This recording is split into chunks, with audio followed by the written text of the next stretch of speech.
What up, Doe? One Pride. This is the Roar of the Lions UK podcast, the podcast where one pride goes worldwide. My name is Anthony Fitzpatrick. I'm joined this evening by Matthew Turner and Ryan McCluskey for the sort of college football podcast. Let me explain that a little bit more there for you. So it is Wednesday. Me and Ryan usually do the college football podcast on this day, but with our host been away on Monday, I was really busy preparing 2 shows, and I've had work since, so preparing a whole college show was proving to be a bit of a pain in the neck. So we thought, you know what? Free agency's going on at the minute with the Detroit Lions. Pro days are going on with the Detroit Lions. Let's mix and mash a hybrid show, and we will do a little bit of both. So this is going to be a little bit of college football, a little bit of Detroit Lions. But you are welcome with all your questions, whether they're college related, draft related, Lions related, put them in there, and we will deal with them. But first, gotta introduce the panel this evening. We've been joined once again on the Wednesday, as I say, by our esteemed host, Matthew Turner, who's just had a little breakaway in the golden city of Prague. Matthew, how was your trip? Well, I walked 45 miles in 4 days, so I'm suffering, and not for the traditional reason when you go to Prague of having hangovers, but my legs are just struggling, my energy levels are gone, but what a place. Just instantly one of my favourite cities in the world. It's just a fun place to be. You're there and you just smile. It's great. I love it. Yeah, I also have had the pleasure of going to Prague. A wonderful city, one of the best places I've ever been, and when you can sit on the Riviera with a beautiful sunset going down and you're drinking double rum and cokes for £1.10, I mean, that is just about as good as it can get. And of course, welcoming the main part of our college football podcast on Wednesdays, Ryan McCluskey. Ryan, how are you doing? Enjoying free agency? Enjoying what's going on at the moment? Yeah, we've been surprisingly active, and I didn't think we would be. So far, fairly happy. Yeah, I'm happier than some people are. I've had to mute a lot of words on Twitter because people are doing my noting. Yeah, Ryan's mute list of words is growing by the day. He keeps putting them in the updated list, and there are some in there at the minute, but we will get to it all. So I would say this is going to be a little bit of a hybrid-y show, so we're going to go through some college football news first, then we're going to break down the Detroit Lions free agency so far, and then we're going to look at the Detroit Lions when it comes to pro days, who they've been seeing, what players they've been talking to, and then if we have time at the end, we'll just do a general Q&A thing as we always do. Just want to shout out everyone who has joined us so far. I'll start off in Twitch. David Reinfurt69 is in there. He says, hey, hope you're doing well. Mike the Marine says, howdy. Derek Bo Barrett goes, finally, I've been dying to hear you guys after all this Hot Lions free agency action. Too right, a lot going on there. Big ups to Derek Bo Barrett, who's resubscribed with Prime. That is 12 months in a row. Derek, you are a hero, and we absolutely adore you for that, so thank you very much. Dan, the Lions fan, goes, the new NFL year has just officially started. Yes, it has. Teams can make their deals official, even though they've pretty much already been done, unless you're Aaron Rodgers, and he will probably not do that until the start of next year's free agency, the way that prima donna is dragging things out there. Mike asked us a question about free agency number 6. We will get to that later on, Mike, when we'll do the questions there. We've had a first time chat from Jan's Master at work, but I'll watch this when I'm home. Thank you very much for the chat. Anyhow, Mike goes, Ryan, Antony, Matthew in the UK. Yes, we are here. And he also goes, hope Hank is doing better. Is Hank on the mend now after his little paw accident, Ryan? Yeah, his paw's all fixed. He's back to being an annoying little shit. And if you've not seen on Ryan's Twitter, I mean, he enjoyed the snow that came recently as well, didn't he? You say he won't go outside when it rains, but when it snows, he has the time of his life out in it. Oh yeah, he'll just swim through it, run through it, play in it. But yeah, rain, no. I take him to the driveway if it's raining. He'll pull me back to the front door. He hates getting wet. At first, when I first got him, he tried to jump out the bath. I couldn't bath him. Now he just stands still and looks like a sorry abused animal and just lets me wash him. Oh, we all love him though. Hank is the man on this pod here, bless him. And what else do we have? So yeah, Mike, Hank is doing better. And David goes, wow, some positivity from Ryan, yeah?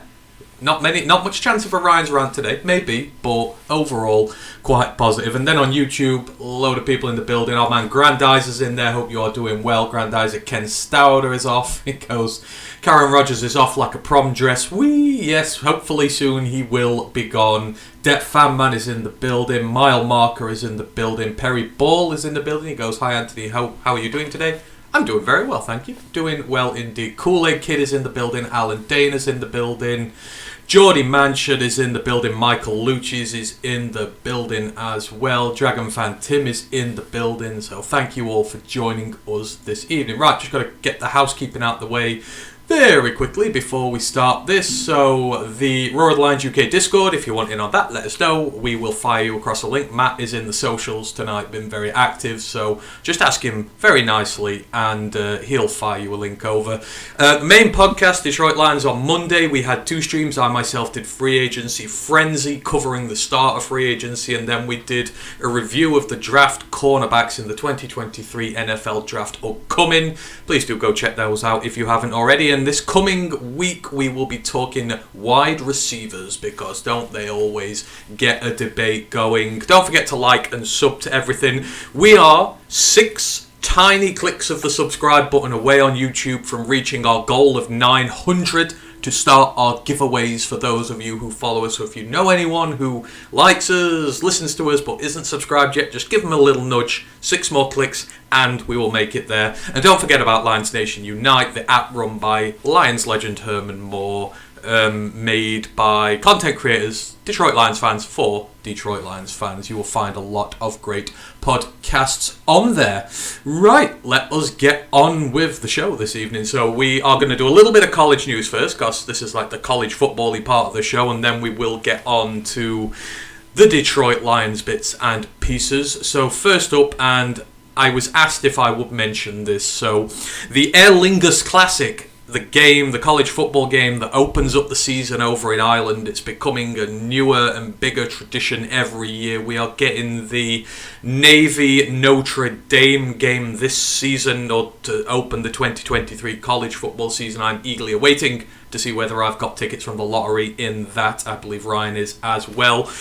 But the 2024 fixture has just been announced, and Ryan, the ACC is making its way over the Atlantic with some of its finest mid-table sides, as the Georgia Tech Yellow Jackets will be taking on the Florida State Seminoles in 2024, obviously delighting our regular panelist Ash, who is a Florida State fan all the way. What do you make of the ACC coming to Ireland next year, Ryan?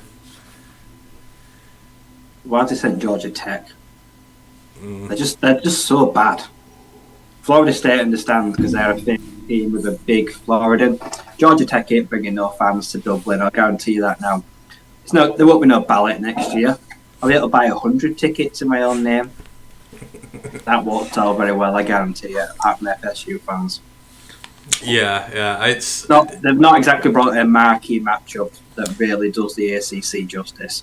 No. I can understand Florida State, but yeah, it's going to be maybe a harder sell than the Notre Dame Navy rivalry game this year. That will sell out incredibly quickly. Matt, is that a game that you would fly across to Ireland to watch starting 2024 off? Yeah, absolutely. I think the thing about the college game over here is it's such a novelty that you really don't need to worry about whether you've got any big names over here. I mean, there's so little college football available over here, relatively speaking. Like, you can watch 1 or 2 games at a time on TV. That's all that's on out of all of the games that are actually happening. So the fact that anyone's coming over is big, and you know, what they've managed to do is get a relatively unpopular team to give up a home game to come over, and they've brought with them one of the biggest names in that conference. It makes perfect sense that this is a matchup.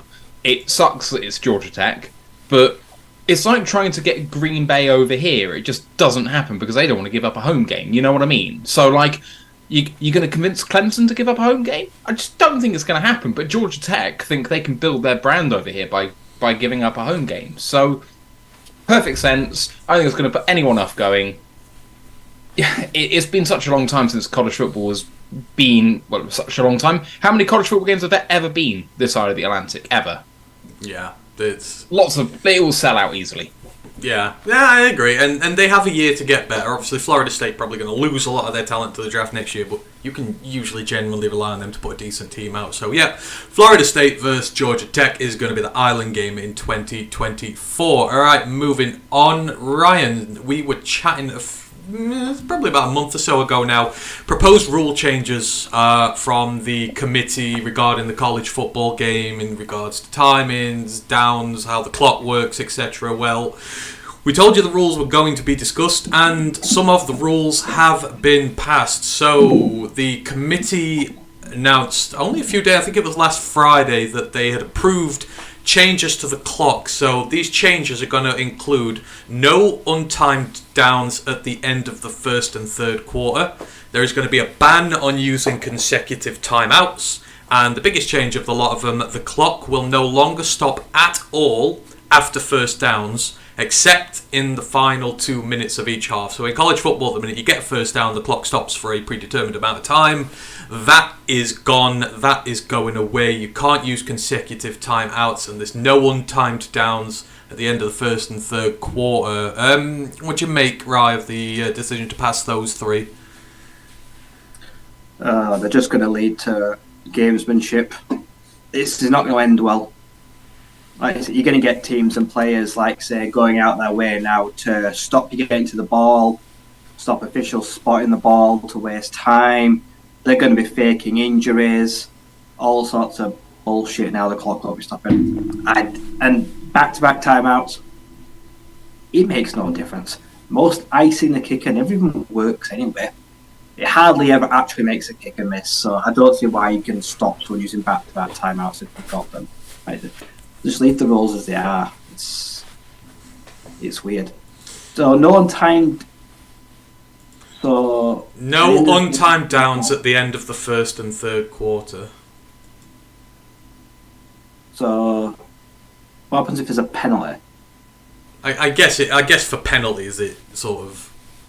No. I think the point is that if you give away a defensive foul at the end of the first or third quarter, the next play is in the next quarter afterwards. Yeah. Oh yeah, sorry, yeah, that's it. I suppose that one don't really make much difference, does it?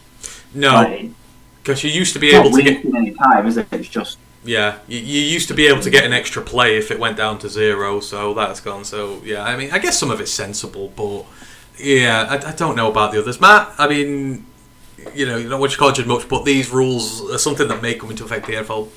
What do you reckon about them? I hate it. It's stupid. The first and third quarter untimed downs, fine. That's the common sense change. The untimed downs thing is to get in a play that wouldn't otherwise happen. End of the first and third quarter, the play would happen. A save! Sorry from Allison. What a save! Anyway, sorry, I'm watching the Liverpool game at the same time. It's to get in a down that wouldn't happen otherwise. The second and fourth quarter happens after the first and third, so you're not gaining anything. That makes sense. But the other rules coming in, generally speaking, the college game is ahead of the NFL when it comes to rules in terms of making the game more fun, more accessible for people. Aligning the game with the NFL makes no sense whatsoever. When you're talking about a group of guys who are learning how to play football at this level, giving them the clock stoppage when they get first downs allows them time to set themselves, get the play in. 2-minute drills are kind of elongated a little bit, and now that's going to stay. But I absolutely hate that too. Why does a game change in the last 2 minutes? Keep it the same. Like, I'm sorry, we got to 2:02, so the clock's going to keep running, but at 1:59 it's going to stop. Why? Just... It works as it is. Don't fix it when it's not broken. No, I agree, and we were chatting about this. It just felt a lot of like changes for the sake of making changes, and I don't really get it. So, but hey ho, the rules have been passed, and they will be in place next year. So when you don't see the clock stopping on first downs, that is the reason why the committee has overturned that decision. A little bit of news, we'll talk about it in the future, but apparently the Georgia Bulldogs are about to get done up for a load of football recruitment violations. So keep an eye on that. It's not been a good week for them with everything going on with Jalen Carter, etc. as well. But that's one to keep an eye on going forward. Then a couple of bits of news before we go on to Lions free agency stuff. This is to do with conference alignments, etc. So Ryan, the first one is pertinent to you because anyone who watches the pod knows Ryan is an Arizona State fan. This is Pac-12. The Pac-12 and the Big 12 at the minute are in big fights, trying to tap up teams, trying to get teams for conference realignment, trying to... Did Liverpool just concede, Matt? No, there's breaking news. Deshaun Elliott has signed with the Dolphins. Oh, all right. Well, we'll get to free agency very quickly then. So We will. Very quickly, Ryan. It has been confirmed that the Big 12 has been in contact with Arizona, Arizona State, Colorado, and Utah about joining the Big 12, but the Pac-12 is still trying to increase its numbers itself. With all this going on, did you get a sense of, what might happen yet? Do you think it is going to be Arizona State in the Big 12? Is the Pac-12 going to break apart? What do you think is going to happen? Pac-12 is going to split up because it's the worst Power 5 conference in football. And the only teams worth taking are not even the teams you've named. Like, who wants for Colorado? Deion Sanders isn't going to stick around. Like, he ain't going to be there in 2-3. He ain't going to be there in 3 years, so that just makes no sense. Like I say, USC, Washington, Oregon, Utah, they're the big names and they'll attract big markets. But when you look at who the Pac-12 is thinking about bringing in to replace teams like SMU, Fresno State, San Diego State, like some proper bottom feeders, that tells you that the Pac-12 is in trouble. That's the best they can get there. Yes, if the Big 12 takes 4 of the teams, Pac-12 is pretty much done for. Like I say, it's a weak conference. Yeah, I think we're in a situation now where the Big 12 for Pat is not much better because it's just lost some big programs in itself. They're hurting, so they're trying to put a bandage over a machete slice, and bringing in Arizona and Arizona State is really not going to do anything for the figures in the back 12. No. Arizona State right now, we're shit. Yeah. Arizona have only just kind of stopped the rot as well.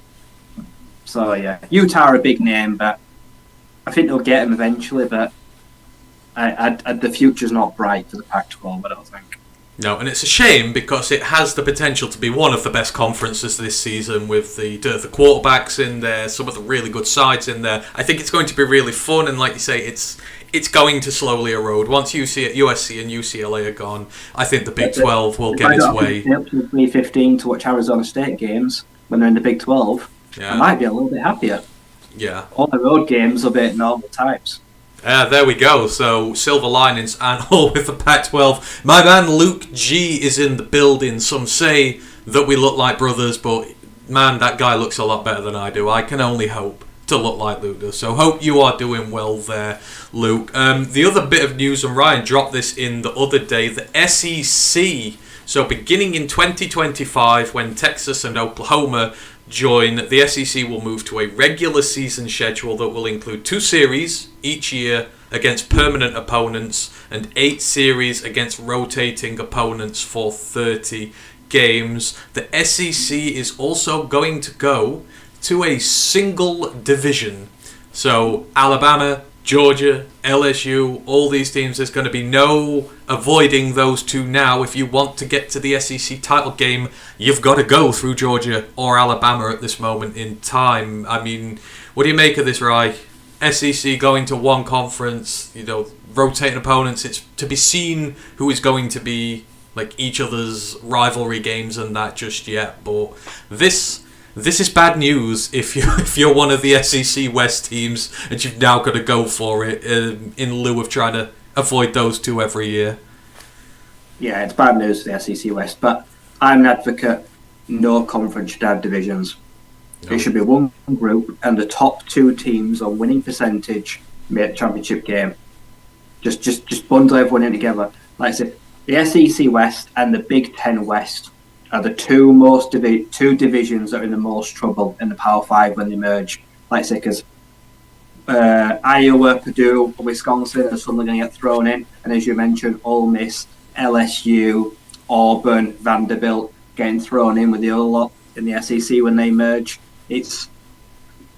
I just think it's the best way to be. And like say now, you can't have powder cake schedules. Georgia's start of the season this year were really easy. That's changing.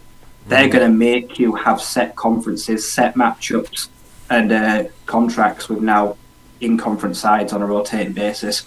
They're taking away the power to really water down a schedule or pick as many cupcakes as you can, which is fair. If you're in a 12-game season, I think you should be playing at least 7, maybe 8 division rivals. You should be not. It shouldn't be 5, 6. It should be like then a sprinkle of an FBS side, FCS side. It's rubbish. Yeah. Like this. So I want the best matchups, and I want the 2 best teams. I don't care if it's the same 2 teams every year for the next 10 years. That just tells me that they should have been in the title games and it should be one division all along. Yeah. I know it's going to create a lot of stale matchups. You're going to get Ohio State and Michigan, probably maybe every 7 out of 10 years when they merge the Big 10 East and West. But if that's how it has to be, that's how it has to be. If Iowa and Purdue can't make a title game, that just means they never really belonged in it in the first place. Yeah, agreed. Matt, SEC conference realignment going to be one big smorgasbord. Can have Bama, LSU, Georgia, Tennessee, Texas, Oklahoma. You're not even getting into some of the good sides in the middle. Arkansas, South Carolina. This going to drive up the competition levels, force teams to step up to these giants because it's the only way they'll see a title game if they don't. It's really interesting to see how this is going to affect the landscape, because are you going to see the teams that infrequently could challenge for the West now struggling to recruit, and those players now suddenly saying, maybe I'll go Florida State because I got a chance against Clemson in that division, whereas I don't know whether we're ever going to beat the top 6 teams in the SEC. Like, I think it's really going to hurt the lower down teams in the SEC. On the other hand, it means that some of those lower colleges are going to have more attractive teams to watch every single year. They might get more TV money and that sort of thing. So are they going to care? I think that actually everyone's going to end up liking this move, but it might have a bit of teething in the first few years or so. It's the only way to do it, though. If you want to make the best product on the field, you've got to have the best teams making it. And when number 2 in the East doesn't make it over number 1 in the West, and number 1 in the West is dog shit, what's the point in a title game? Just give it to the winner of the East and be done with it, because there's no point in playing that game. You saw it so often. Same in the Big Ten. Why is Michigan playing Iowa? What's the point?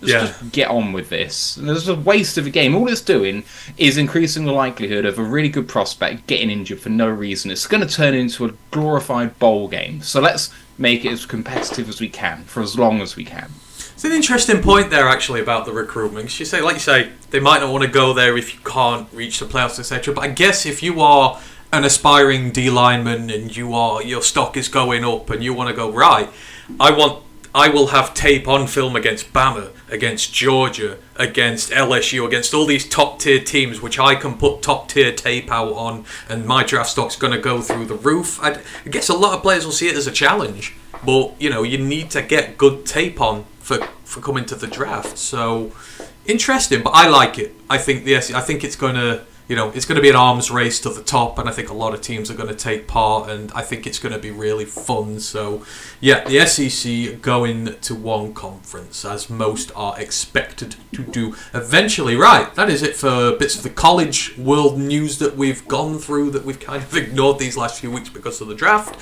So, let us pivot and go from a college show to a Detroit Lions show, and let us talk about free agency now. So myself and Ryan, a few of the other guys, were on the other day after day 1, but moves have been made since. So let's have a little look at those moves that have been made on Tuesday and Wednesday, and then afterwards, Matt wasn't here for the show the other day, so we can go through some of the earlier moves. You can let us know what you think about that. And I will not mention the LS word at all. I've given you enough tap about that, so I will refrain from doing the LS stuff. So you can do it if you want. No. I've ran that joke out now at this point. So, anywho, I believe since the other day, the Lions have been busy bees indeed. So in terms of the signings, we knew Cameron Sutton had signed on a 3-year, $33 million deal. Another cornerback, Matt McClain, the guy from Brad Holmes' alma mater, he signed 1 year, $870,000 deal prior to free agency. But the two additions made since then, so we've gone cornerback again. Emmanuel Mosley from the San Francisco 49ers agreed to a 1 year, $6 million deal with the Lions. I'll go over to you first, Matt. So we can talk about a little bit about Sutton here if you want, but the Lions have double dipped at cornerback in the first 2 days of free agency to bona fide starters as well. I know this is only a 1 year deal, but I mean, what do you make of it? First, the two guys in there, the positions, they're really going after the cornerback room. Yeah, it's a position of emphasis. We picked it. It's one of the reasons why you guys did a cornerback show on Monday. It was such an important position. We were thinking that you could viably go 6 and 18, or you could spend both second-round picks on the position. You could go for a high-priced vet and a draftee. Every single time we were looking at this, it was, we must get 2 of these guys minimum. And they've done that in free agency, and they've done it without bursting the bank. We're not looking at a $22 million average per year Jalen Ramsey-esque deal. $11 million a year and $6.5, is it for Mosley or something like that? It's terrific business. I mean, you guys were talking about Sutton and saying that is it Sutton? Cam Sutton. Cam Sutton. That's the one. Some people were saying potentially it's a slight overpay, but commenting afterwards, you guys were saying, it's free agency and that's kind of what happens. And it is. But overpaying someone to the tune of $11 million for one of the most important positions in the game at a position of massive need that we'd all identified beforehand as something you've got to spend money on. It had to be done. It's people that have respect around the league. You said it very well at the time, but talking about teams and their former players, about them being distraught that these players are leaving, both the 49ers fans and the Steelers fans both said the same thing. I can't believe he's gone. Important player for our team. We should have been able to afford that. We'll get onto that about Deshaun Elliott as well, because I don't know if you guys have seen the contract details for that, but I am pissed. But these guys have come in, and you know what? If they don't work out at that price point, there's easy outs after 2 years for Sutton and 1 year for Mosley. So if it doesn't work out, it's fine, but it's probably going to work out, I think, given how well our defense played towards the back end of last year, and we've just improved. And, suddenly we look like we've got strength in depth at the position, and we could still draft somebody. It's just good business. Oh yeah, I think the whole point about drafting someone is not out the equation. When you look at the 2024 roster, we have Cam Sutton, Ife Melifonwu, and Chase Lucas under contract. That is it. The room is bare. After this year, there are 1 year deals of plenty. Jeff's in his last year, Jerry's in his last year, Mosley's got 1 year, Will Harris has got 1 year. So there's still a lot of long-term uncertainty about the position, so this is not going to affect the draft stock there, but I like the draft. I like the picks. Ryan, what do you make of it? We talked about Cam Sutton the other day. Did you expect them to go corner again, and what do you think of Emmanuel Mosley? I thought they'd bring someone in. I didn't think they'd get someone that has been, best part of a first or second depth corner for the last 5 years. Like you say, obviously Mosley tore his ACL after 5 games last season. He was on pace for a really good year, what he did for 5 games. I'm amazed that the San Francisco 49ers wouldn't stump up the money. I don't really know why they didn't keep him. It's like they couldn't afford it. They definitely could afford it. They just chose not to, even though he's young and a good, solid starting option. I think a 1 year flyer for someone coming off a bad injury is probably the best way to play it. If we'd have committed 2-3 years to him, I'd have been like, I wouldn't have been that confident in the move. But I feel like, it's kind of the ethos now. Like you say, like, if you've had a rough time somewhere or you want to have a new change of scenery, we'll give you a year. If you do well, we'll give you 2 years. Anzalone, Commish, Harris. Charles Harris. It's kind of probably the long-term plan right now of bringing in guys that are down on the luck or have kind of just been tossed aside. It feels like he's kind of been thrown out with the trash. It feels like the 49ers kind of just washed their hands of him for no real reason. Yeah, so I feel like you're potentially looking at two guys. Like say, we'll definitely draft one as well. I reckon in the first 4 or 5 picks, but you could have 2 starters already here. The nickel position might be the only one that's actually up for debate come training camp, and it's been reported that he'll be ready for training camp because he tore his ACL that long ago that he's more than ready to go, so he should be good to go. So yeah, addressing the biggest need first, and then maybe looking at like pick 6 is the one I'm thinking now. It makes you wonder now which direction they're going to go in. It's definitely not going to be corner by now. You just don't feel like that falls that higher priority now. But then you think quarterback, maybe.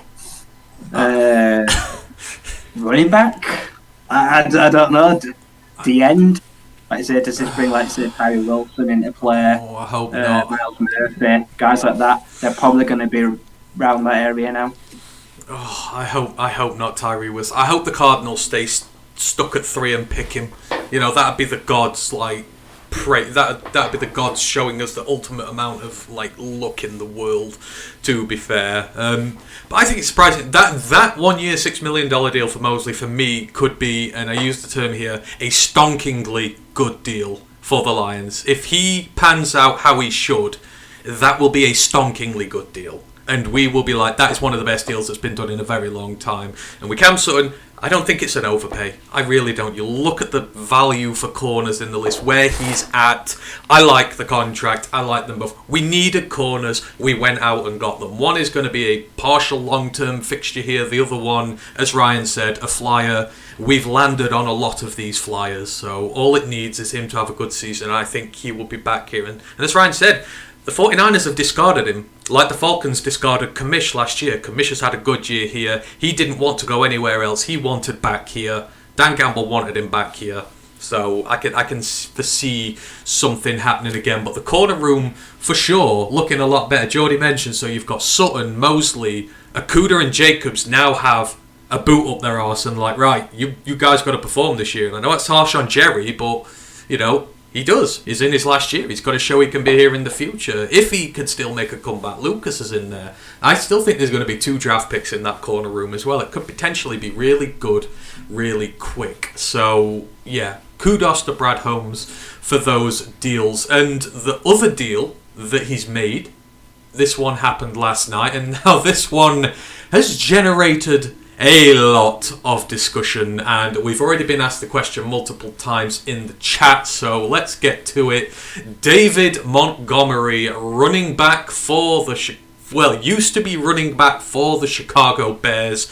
We all know about him because he's trucked over us more times than I care to imagine at this point. He's been a bane in our side, just as bad as Dalvin Cook has been over the years. But Chicago, they are in, year 1 of their rebuild. He is a guy from the old system. They didn't want to pay him. They let him go. The Lions decided to pay him instead. 3 years, $18 million deal with $11 million guaranteed. Now, don't take the big number, folks. Take the small number. Currently, he is going to be projected to be just less than $4 million a year in guarantees for the Lions, let's say, over a 3-year period. This is a guy who has 1,000+ scrimmage yards. Every season he's been in the NFL, he has never run below 800 yards in a season.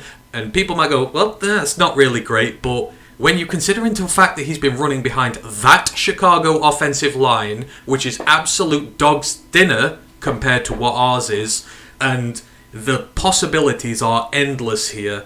I'll give my 2 cents first. I absolutely love this move. I do not think it is an overpay. I do not think it is deviating away from the plan here. I still think we're going to draft someone as well, but this is a proven commodity at the NFL level. He is a stand-up guy.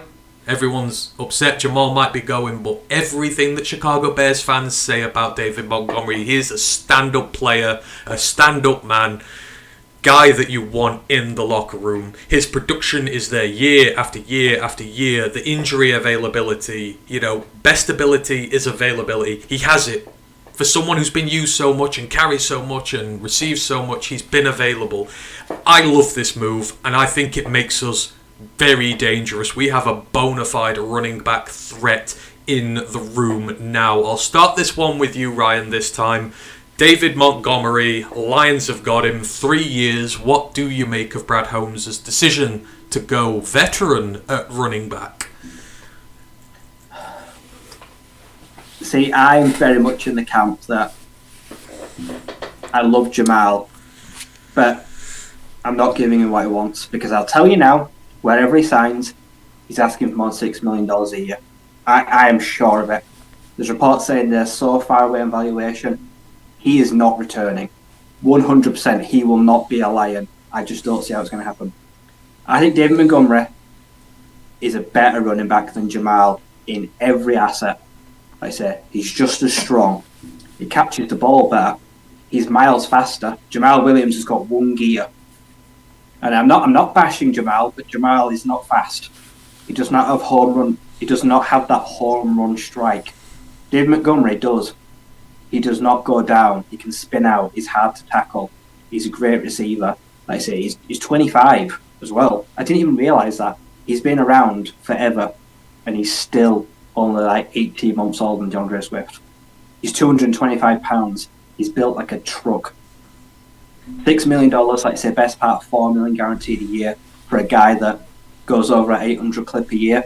Like I say, gets like 230 to 240 touches a season, averaging like 4 yards per carry, behind an O-line that is ever changing and never stable. Like, he could go for 1,100 yards next season easily, just following his blocks and hitting the holes that it's all line up great for him. Add in receiving yards, he could go for 1,350. Like say, combined total yardage from, like say, easily. If we know what he can do, I think it's a great move. I think he was one of the best backs on the market. I don't know why Chicago have let him go. They've got all this money. Doesn't it make sense to keep someone that's consistent and that knows the scheme if you're going to fix your O-line? I think it's odd. Like I say, and I know their fans are upset he's come here, but the organisation has let him come here. So it doesn't change the draft plan either. Like I say, Swift, if you don't get dealt, will probably be a free agent in a year. So then we'll only have like one running back basically on a roster. Apart from I think, like I said, maybe Reynolds at the time, but yeah, we'll still draft it back. We still have to draft one. If Jamal does return, it'll be interesting to see how the dynamic will be, because I genuinely don't think these two can fit together. They'll both get starter money. They'll both want share. They're not going to split the carries. It just won't work. Let's say it's going to be a 65 Montgomery, 35 Swift, 60-40. You can't throw another pie in like Jamal. He's leaving on best terms he could do. Like, everyone loves him. And I firmly believe that this is a business. I know people are upset Jamal's gone, like, oh, he's a leader, like you say, he's a rah-rah, he's a cheerleader. That doesn't win stuff long term in the NFL. You've got to still look for upgrades at positions. You can't just have the lovable guy. It just doesn't work like that. You can't keep them around forever just because they're the smiliest, happiest person and the best on the mic. That's not how a business operates. Jamal will go somewhere else and he'll be loved. And he might win a few playoff games too. Like I say, it's a win-win situation for everyone. And people are bashing Montgomery. They're bashing the front office like, oh, you've sold out. Like I say, no one's going to be a vocal leader on the offense. Well, do you know what? Maybe Jared will have to pull his finger out and be a bit louder. Maybe he can't always be the quiet, shy church mouse. Someone else is going to have to pipe up a little bit and get the troops going. Maybe it'll be David. Yeah, no, I agree. And I think it's like, and the way they sort of, the attitude that people have with running backs is now is, draft them, use up their rookie contract, then dispose of them. They're treated almost inhumanely, and the Bears fans are like, yeah, he's done. Draft someone else. But now you get him here, you show faith in him, give him the money in a stacked running back class. It's like, you're our guy, you can come here, you can earn the money. I just think it's going to work, but I don't know. But I'll come to you first. I'll come to you next, Matt. So obviously you kind of landed to this news yesterday. You returned off your holiday yesterday, and this was the first news that hit you as you got back. How are you feeling about the move now as you've had time to digest it and think about the ramifications of it? I never really wanted to pay Jamal. Not that he didn't deserve it. I don't really like paying running backs. And I know that you spoke just then very well about not using them all up and then not paying them. Like, that doesn't really seem right with you. But for me, I've never really liked paying running backs because it just seems like an inefficient use of resources. I think one of the reasons why Chicago is letting him go is because they believe in Khalil Herbert at his price point more than they do Montgomery at his price point. Herbert was already getting snaps off Montgomery. You saw that throughout last year. So, for me, the reason why it's happened is obvious. And I think it works both ways. I think Montgomery sees this happening and thinks, I want to have a chance to be the clear number one. He sees Swift struggling for the majority of the season. He sees how many snaps that Williams got here and thinks, I can have that job. So I think Montgomery smells opportunity here that he kind of feels slipping away at Chicago. So I think that's why the move has happened. I think the move is cheaper than Jamal would happen at, like Ryan said. I think that Jamal will be looking for 2 years, 15 mil, something like that. So I think we're getting a slight discount to that. I think Montgomery's a better running back. I think Jamal's probably a better pass blocker. Just about. Some people in the chat saying exactly that, and I do agree with it. But in terms of just pure runner, he's clearly much better. Jamal is a top-end RB2. No one in their right mind is going to claim that Jamal is an RB1. It's not true. Montgomery is an RB1. We don't need Swift. Like, if Swift goes, this room doesn't really get much worse. Now, if Swift goes, there'd be room for a speedy back in day 3. We kind of don't need that either in this draft. Look ahead to next year, maybe we do, but there'll be plenty to pick up in free agency or the draft the year after. So I now don't feel any pressure to take a running back at all unless Swift moves on. Our room just got a heck of a lot stronger. This is the move that a side that smells a potential championship does. This is the move that a team that says, okay, yes, we became competitive, we became really good. I'm not going to settle for that. We're going to get better than that. That's why Hawkinson moved on. That's why Swift will move on. That's why Jamal is moving on. And it may seem cruel and it may seem brutal. But you know what? If the good vibes continue, because at the end of the day, the whole point is they can't break the culture of the locker room. You can't bring on those guys. But if they are a culture fit, if they buy into the ethos so that it doesn't break things, the team will get over Jamal not being there. And once they see Montgomery break off a big one, I mean, the sky's the limit for this offense. It just got better, and look what it did last year. This is a great, great move. I really don't like the amount of money that it is, but considering what it is, and considering it looked like Jamal was destined to get re-signed given what happened last year, I'm more than happy that this is the result. I can see my guy Geordie in the chat is championing the correct line of thinking, which is this is Jamar's season. Jamar Jefferson is going to come out of his little shell. We've been moulding this super weapon at running back. He is going to come in with Montgomery, and together they're going to be one of the best 1-2 punches in the league this season. Absolutely 100% agree with that there. But in terms of Jamal, so I mean, we're talking about Monty. With Jamal, I'm going to say something here. So Jamal is beloved by the fan base, and rightly so. He's beloved by us all, and we will miss him greatly going forward. But there's a reason why us as Lions fans have these such emotional attachments to the players over the years. Think Staff, think Slay, think Barry, think Calvin. We have these such strong emotional attachments to the players because there's no success on the pitch that went with them. they're all we have is these relationships with the players, and we love these guys who mean everything to us and give it all. But times are changing.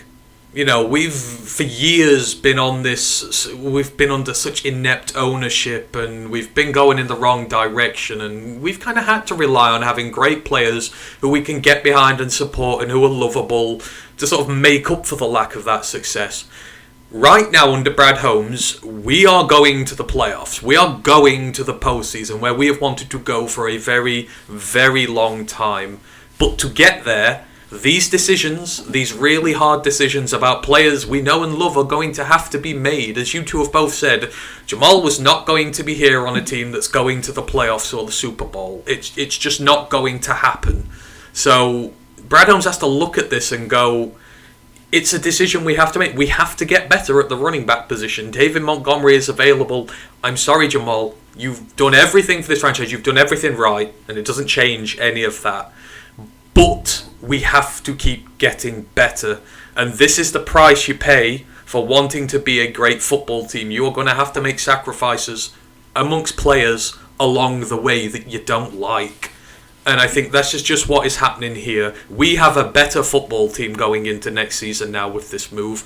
And it's not like, Montgomery is a stand-up guy. You talk to any Chicago Bears fan, they say he is a model of the player that you want to be. His attitude, the way he goes about things. He's a stand-up exemplary player. And we've brought other guys back. Kamish, beloved by the fan base, he's back. It's all about the right players at the right time, at the right price, to keep your team evolving. And we're going to have to make some hard decisions amongst these players along the way. So there we go. I love the move. I think we're better instantly, and I think we're still going to draft another running back. Because as you mentioned, there isn't another one on the roster apart from Montgomery next season. So there's still long-term uncertainty there. We still need to draft somebody. So other moves that have happened. So that's it in terms of the free agency signings so far. So the Lions' own free agents since the other day. On Monday, we'd already signed Pierce Barker, Buggs, Reynolds, and Anzalone. Since then, we have re-signed offensive tackle Matt Nelson. He is back. He was not given the restricted free agency tag I think that he had. He wasn't given the tender. He was given a lesser deal. He's back. Will Harris is back. We're split on this on the panel. He has a $2.5 million fully guaranteed deal, but as you will very quickly be told, it works under the veteran contract scheme, so we're only getting charged about $1.3 million this season, not 2.5. And also the big news that I mentioned it a minute ago, the commish is back on a 2-year, $8.5 million deal. I think we were debating this the other week in Discord. I thought he was going to get that sort of money. Some thought he was going to get less, but I think that's a cracking deal to get Commish back here. Matt, I'll come back to you first and we'll work the other way around the room. What do you reckon of the three that have been done in the last 2 days? If you want to mention Anzalone, etc., please feel free to do so. Okay, so Will Harris... common sense move. He's going to be better than number 53 as that rolls back up. He won't be the starter. We're going to draft someone or sign someone to play that role as the starter ahead of him as the backup star role. Cap hit 1.3 million. Fine. I mean, you'll find no one arguing he's a good player, but as a player as a backup role, you won't find better. You just won't. Matt Nelson is inevitable. There is no stopping Matt Nelson. So I think it's Chris Robbins on Twitter, who's heavily involved with the Detroit Lions podcast, who actually responded to your dour comment about Nelson coming back. Basically, we have re-signed Matt Nelson, I think was what you said. Or it was not a dour. It was not a dour comment. It was just okay. So all of the re-signing comments that you made were, Brad Holmes has got the cornerback, blah, blah, blah, blah, blah. And for this, it was just retweet Detroit Lions saying, we have re-signed someone. I don't think you even mentioned Nelson by name. But anyway, I digress. His comment was, and I fully agree with it, if you look at the free agent available offensive tackles who can come back on veteran minimum, he is, unfortunately, the best option on the board. And if you want to do better than him, you have to spend cap that you want to allocate to other people. So, okay, we'll spend an extra $3 million getting an OT6, OL6. Okay, fine, but we don't get Emmanuel Mosley or John Kaminsky. One of those two can't come now.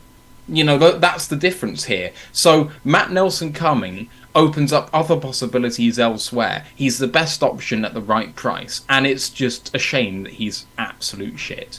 But you've got to have OT3, and he's the guy. So, you know... Don't Sophie's choice me like that. You can Sophie's choice yourself if you want. It's not my fault, but, you know, there we go. Kaminsky, it's more money than I wanted to give him. I'm delighted he's back. We've managed to fit it in under the cap and make other moves too. He's a really big piece. He's a big locker room guy. Love the move. What else did we have? Harris taking the pay cut is excellent news for us because you want to keep him around. His upside is really high. You couldn't keep him on his current contract, so he stays. Lions get cheaper on the cap. Everyone's happy. Bugs coming back is fantastic news. He's potentially the most underrated guy on defense. You have a look at what he did in the huddle, how much of a leader he's become. In terms of, like, pounds of flesh per dollar spent, he's right up there for the Lions, so I'm delighted he's back. And Anzalone, it's a bigger deal than anyone thought he was going to get. Much bigger. $6 million a year, $6.25 million a year, whatever it is. It's massive. We gave him, what, $3 million last year, or $3.5 million? So, 4.5. You know, 4.5. Okay, so he got a 50% pay rise. That's quite a lot, but I guess if you look at what he did 12 months ago, and we re-signed him, we were like, oh, okay, fine, there's another stopgap, it's all right. But he didn't play amazing last year. He legitimately played a heck of a lot better in the most recent season gone. So if he was going to stay, he deserved a pay rise. I didn't really want to give it to him, but he's a big leader. And actually, he came up with some of the big clutch plays last year. You know, linebacker is just one of those that makes a massive impact when it's going well. And it started going really well. Those last 10 games or so, he really started to come into his own. I think he had one bad game against Carolina, and that really showed. But barring that, he legitimately was very good. It means that, you know, I think it's going to be a team option for year 3, so he might only be here for 2 years. But he got the bag. He's a leader. He helped develop Malcolm Rodriguez, so hopefully Rodrigo, when he comes into year 4, can take, or year 3, come into that green dot role, take Anzalone's job. That will be a natural progression. It doesn't preclude us signing a mid linebacker, but I do think it maybe means that we can have a look at a will. Because I think Derek Barnes is it. And if you said you can have Anzalone and draft a Will, or you can have Barnes and draft a Mike, in this draft class, I'm taking Anzalone and the draft pick at Will. That's just going to be the more reliable thing for us. And you know what? Will's a bloody impactful position too, especially if they can blitz. And Barnes is a blitzer. We haven't used him as well as we could, but he also hasn't really deserved it. When he plays, he improved a bit last year, but he never flashed. Not really. So I hate to throw shade at one of our own players when I'm talking about a contract for Anzalone, but I really do think that's the choice that we're making, is which linebacker do we want to draft? Because I think one's coming, and I prefer bringing Anzalone back. I feel, just quickly about Barnes, I feel like we've not had the tunnel burrowers up front to really make the most of him. You know, you got guys on your defensive line who can burrow holes up front, and so he can exploit them. Then great, that's when he's at his best. And I don't feel we've kind of had that situation for him. So I think it's a big year for him, but we'll see with him. With Anzalone, I don't know if I mentioned this the other day, but I think he needs to earn this contract now. He's earned this second contract extension, but he has got to play for this. But there are no excuses now. There is no Jamie Collins bogging him down. There is no untested rookies in the unit with him. Rodrigo's proved himself more than capable. Barnes is getting better. Now is the time of no excuses for him. He has to play like a leader as well as act like a leader. So we will see with that. But Ryan, to yourself, Matt Nelson's back. Will Harris is back. Kamish is back. What do you make of the re-signings by the Lions since last we spoke on Monday? Will Harris was just inevitable. Like, the team, the coaches, they're just enamoured with him, aren't they? They just... And yes, he was the best PFF graded Lions corner last year. That's because everyone else was kind of terrible. So that's really nothing to go off of. But they've got a plan with him. And he's available and he puts a shift in. Like, it's just... It was always going to happen. In the same way that Quagmire and Fabula Guy always gets the lady, well, Harris is always going to get his chance to stay and contribute. Hopefully, like I say, we do bring in like a starter, like Brian Branch. That would be kind of cool to replace Harris with that. But for right now, he's going nowhere. Matt Nelson, do I think he's any good? No. Do we have any depth on the offensive line? No. It's bad. The offensive line right now is looking in really bad shape. Of course, he was coming back. If Kramer wasn't such a health risk, Kramer would have come back too. I'd definitely, let's say. So we need bodies there. So yeah, he's a body. Kamish deals okay. He tested the market. He took his time. He did his research. Listened to people. No one lived up to his expectations. So came straight back. That's what I expected him to do. Happy to have him here because also defensive tackle is also another position I am worried about. I said we do need some depth there as well. If we'd have lost him, I'd have been nervous going into next year about impactful defensive tackles. Charles Harris, yeah, nice of him to save us $3 million. I appreciate that. He's now safe. The onus will go on Romeo to maybe take a pay cut, or he's a goner. Julian is good as gone. Alex Anzalone, he's the best linebacker on the team by far as of right now. He had to return. And when I look at other deals, I think Leighton Van Der Esch got the same amount of guarantees. I think 11 million, which is fair. Alex Singleton, like kind of another comparative guy, earned a little bit more. And then you jump up to the Bobby Okerike's, the TJ Edwards. Their deals are astronomical. Like, they earned their bags, and we were never going to sniff at them. So bringing back Alex for medium to good inside linebacker, and I agree. I want to draft an inside linebacker. I want to draft a Will this year.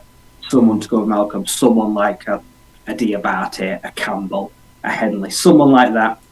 Like I say, because Barnes, I also agree. He ain't it, and if he ain't it this year, he ain't a Lion in 2024. He will be gone. So that's fine. And then I'm fairly happy with everyone else. Like I say, it's been solid. They've brought back who they've needed to. With who we're going to talk about, who's signed elsewhere. Like I say, Deshaun, I knew he wasn't coming back.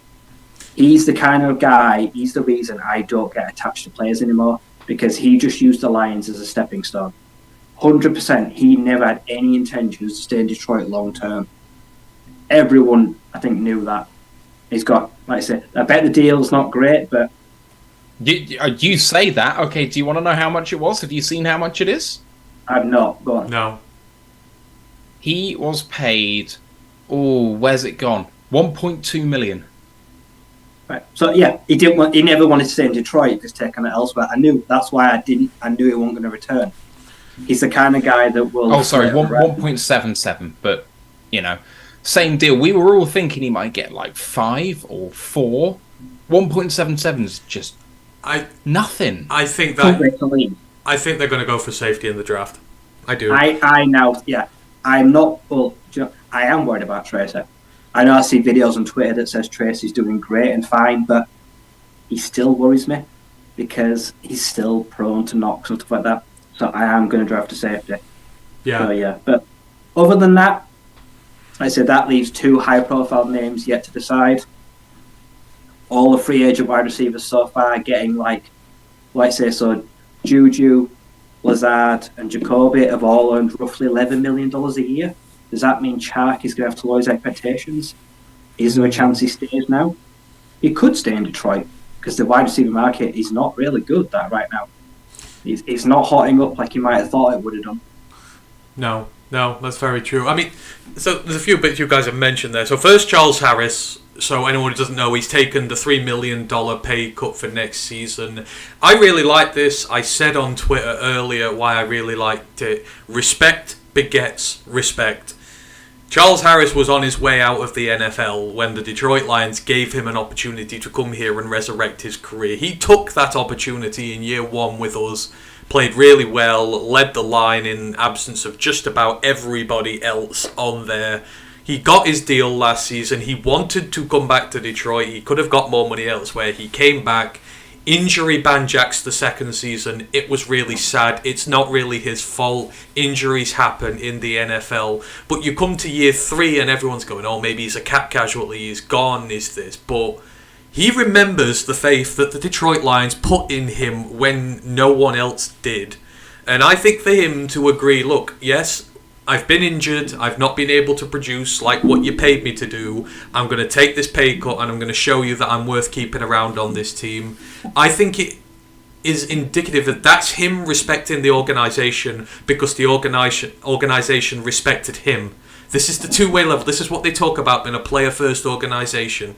You know, treat the players well and they will respond in kind. I love that he's done this deal. I know some people will say, well, he did it to save his skin and keep a job on this team. How many deals have you seen done this season where we couldn't come to terms on a restructure? Like Darius Slay today, gone from the Eagles. They couldn't agree a pay cut for him. He didn't want to. He wanted the money. He's gone. Lots of players have done that. Charles chose to take a pay cut to stay here in Detroit.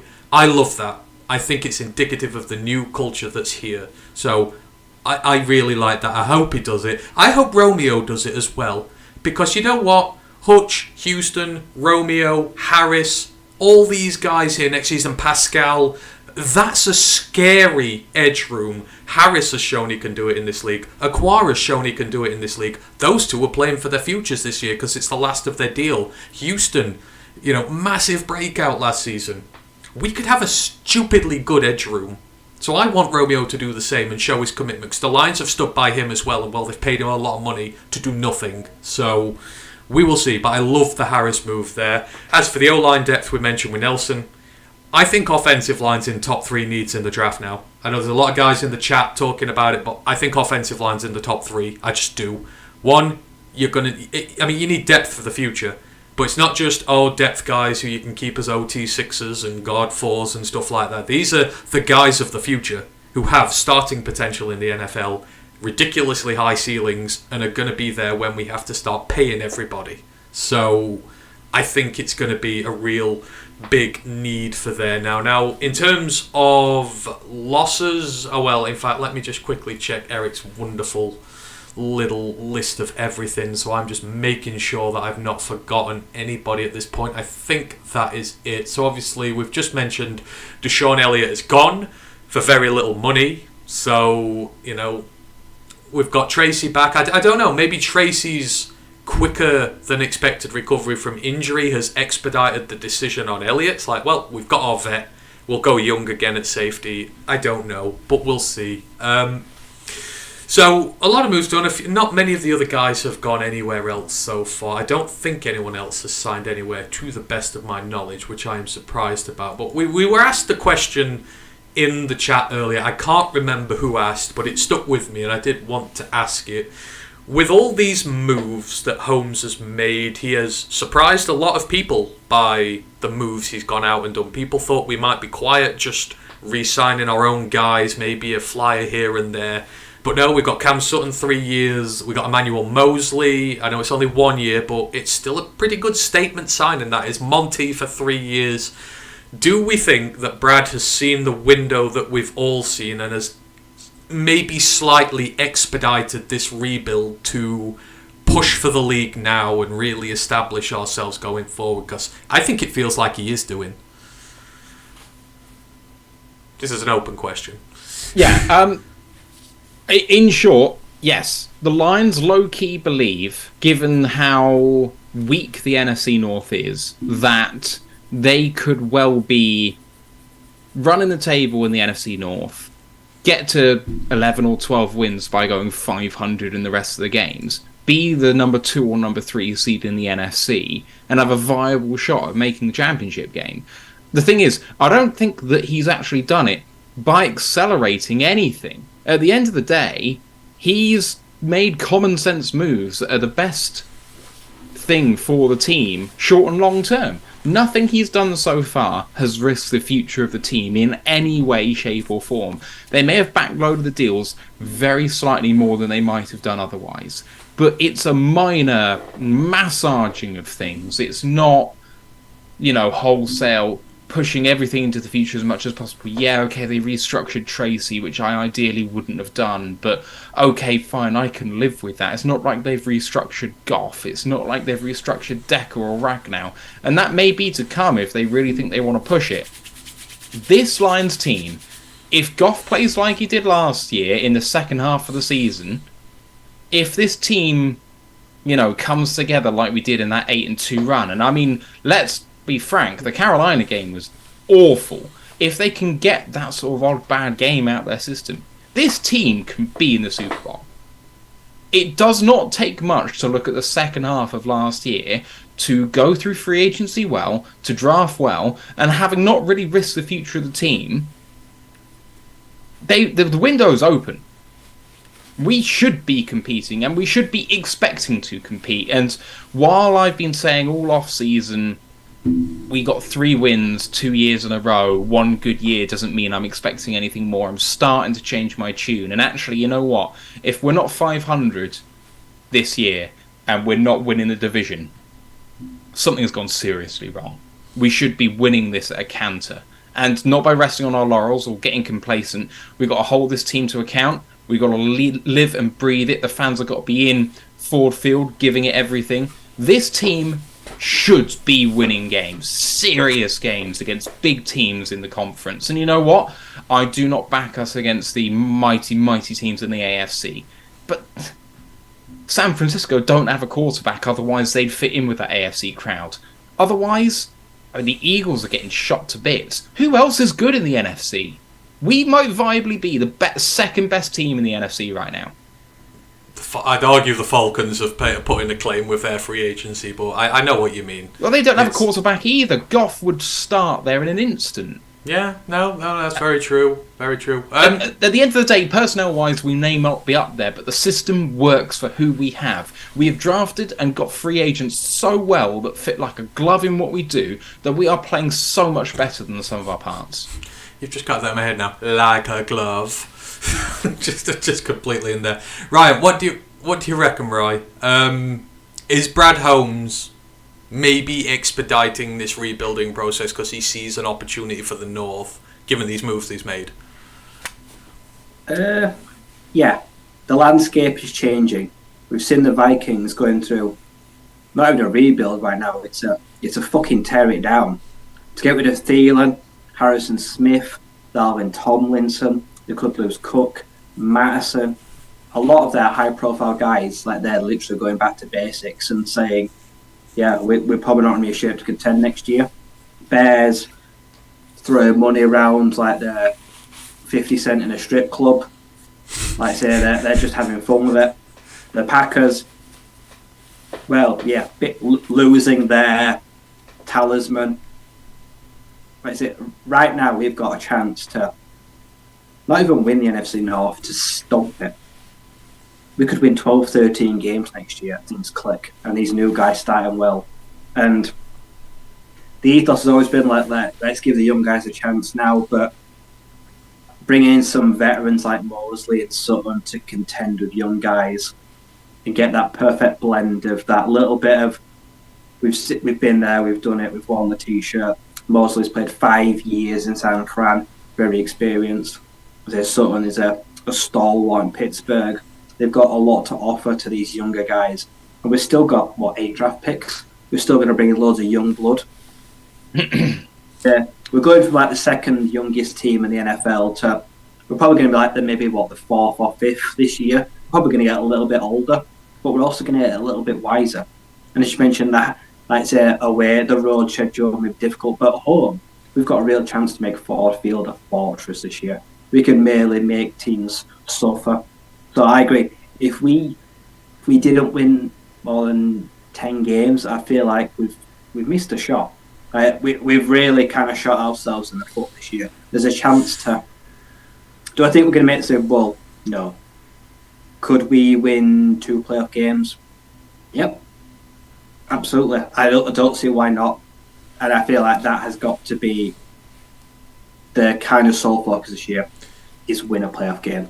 Whatever it takes. For me, that is my baseline of where I will judge it at. If we get there to playoffs and we lose a playoff game, I will be very disappointed. I'll actually be upset. Yeah, and Mile Marker puts it really good in the chat. He goes, "It's fun to hear reality-based hope. Given that the last 2 years, there's been zero expectation, given how far behind we were, how hard we've had to rebuild. But like Matt says, how we've hit on so many free agents and kind of expedited the process a bit, and we've hit in both drafts, and we've got a third draft to come, 5 picks in the top 81. This is not us being a bias to Detroit Lions podcast here going, oh yeah, we're just going to win the North regardless, just taking all the facts. This is us looking at the rosters.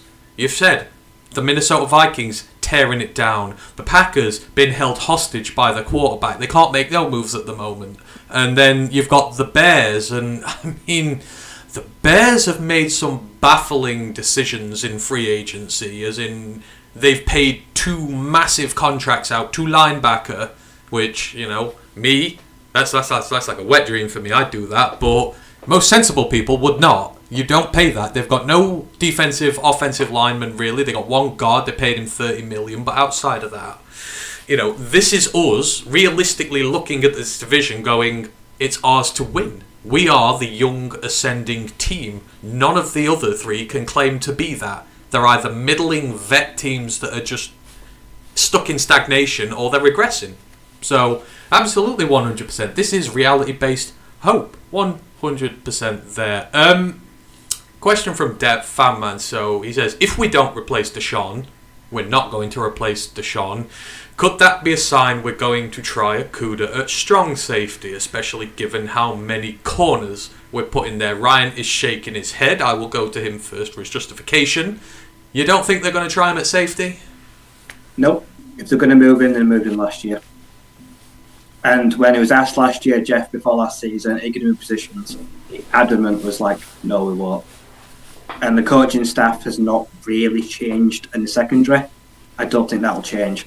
Whereas I think Jeff could play strong safety, even play a small, undersized, weak linebacker. I like rundowns. I think his tackling ability would lend himself to that. Like I say, I think the furthest they'll go is nickel. They'll kick him inside. But I do not think they'll swap him. And he definitely won't ask to be swapped. No.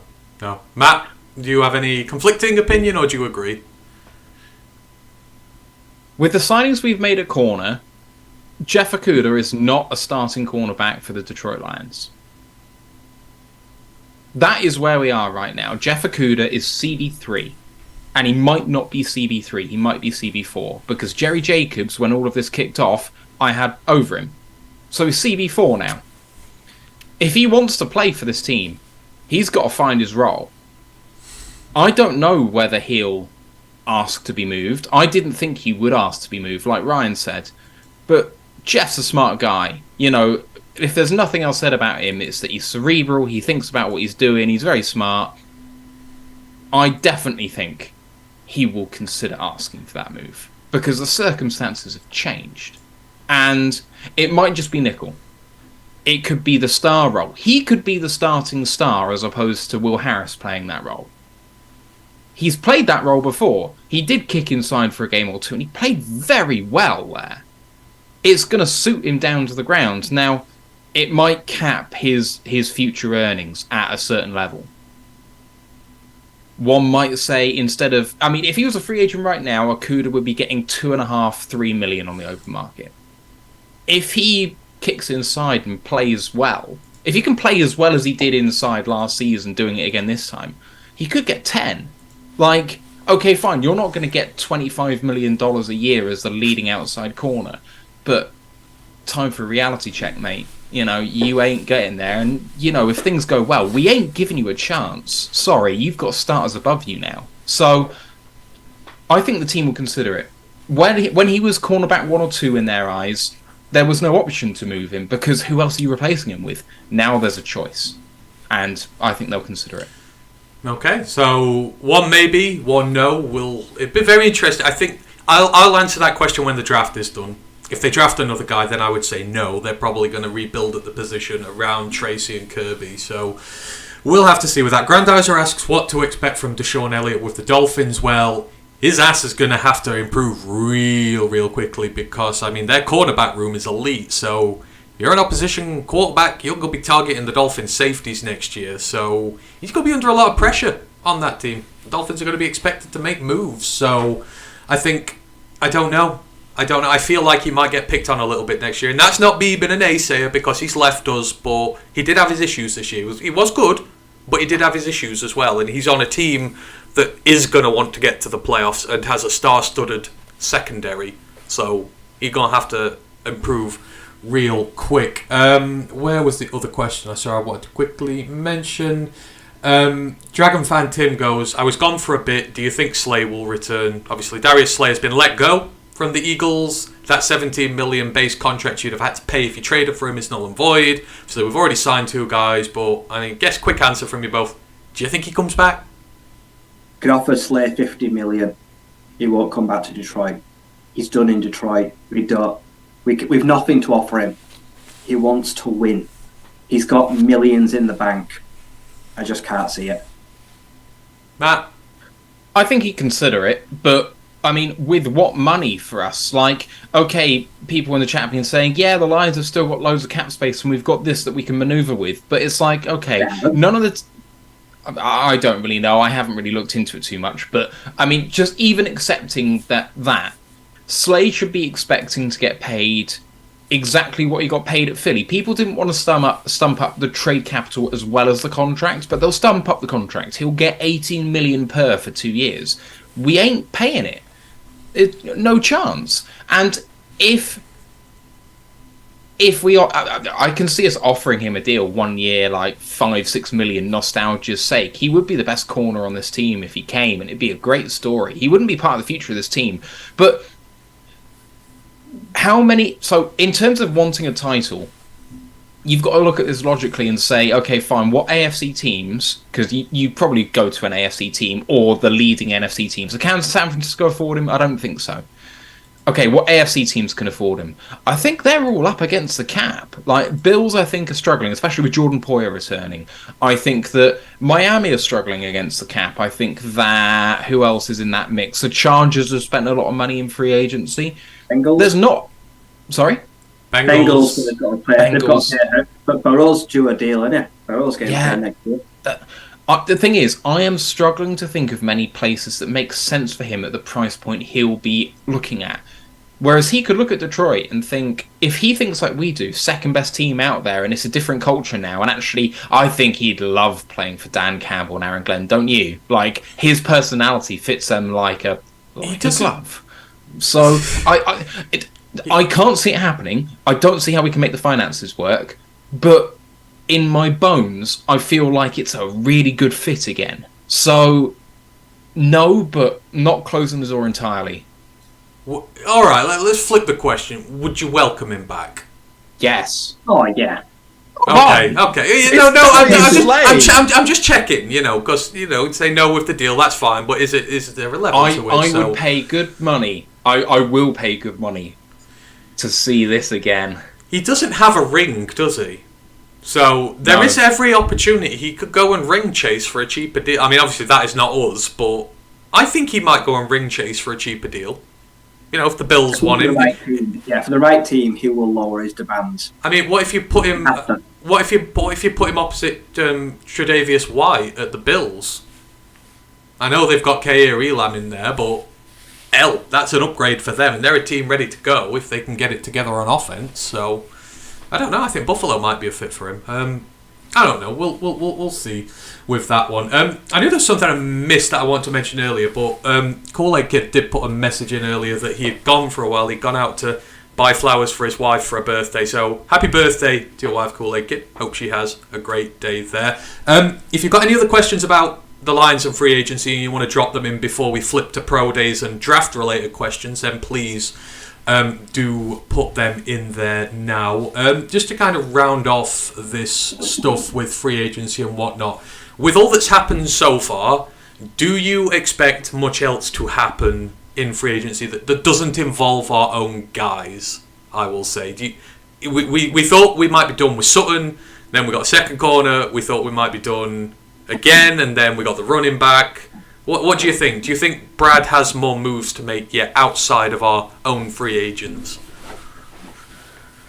I think it will come down to, I think by tomorrow DJ will have an ultimatum. Brad should give him an ultimatum by tomorrow and say, Charkey returning. If not, they'll bring in a 1-year receiver. They'll bring in an outside guy and a 1-year flyer, I think. Don't ask me who, but I think they will look to bring in a body. What position? Ex-receiver. Ex-receiver. Matt, do you reckon there's any more business up the sleeve there for Brad, or might it just be in-house from here on inwards? Mecole Hardman is the guy I would look to for a 1-year deal if Chark don't go. But I will heavily incentivise it. That's the only real option I see. Because Slayton and that will want multiple year deals.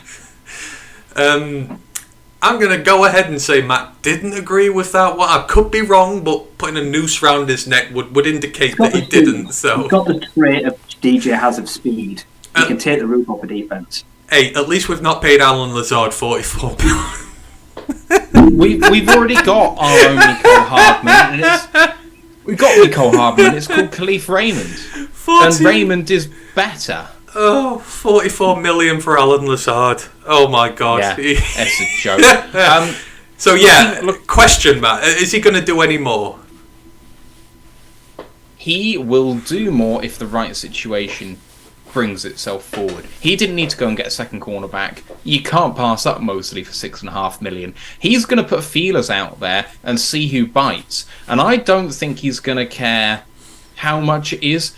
Holmes loves value above all else. Draft picks and free agency. So if he can sign anyone that he thinks can contribute here at any price point, he'll do it if he thinks he's getting it under value. So everyone's on the table. Bobby Wagner is still on the market, and the longer things go on, that price is going to drop and drop until he gets signed. Now, I think most people are expecting him to get signed by Seattle again.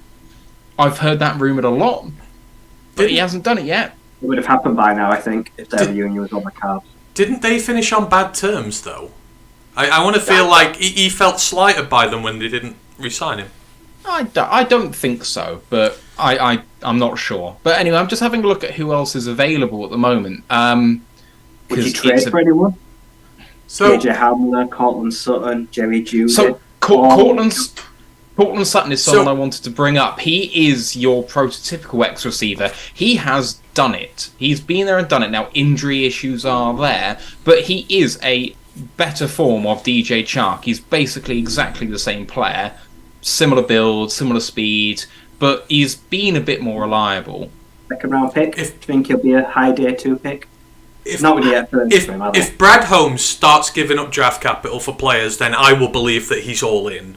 He is opening an all-in window if he starts doing that.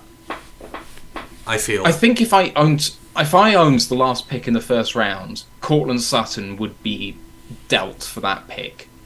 I wouldn't offer 18, and I don't think they'll accept whatever our next pick is, 55 or whatever it is. Unless you throw in the next year with it. 55 and a 3 next year or 2 next year, maybe. And, I mean, that takes our offense from very good to maybe best in the NFL territory. Like, we're getting there. So, you know, all we got to do is Cortland Sutton in a trade and then get Darnell Washington in the draft, or get, I don't know, any one of the tight ends in round 2 this year.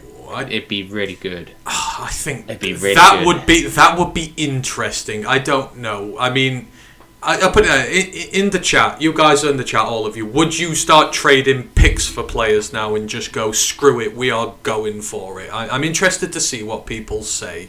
So let me know what you think in regards to that. So in others, a lot of people in the chat are mentioning veteran quarterbacks. Do we expect the veteran quarterback to be sorted in? Because a lot are going.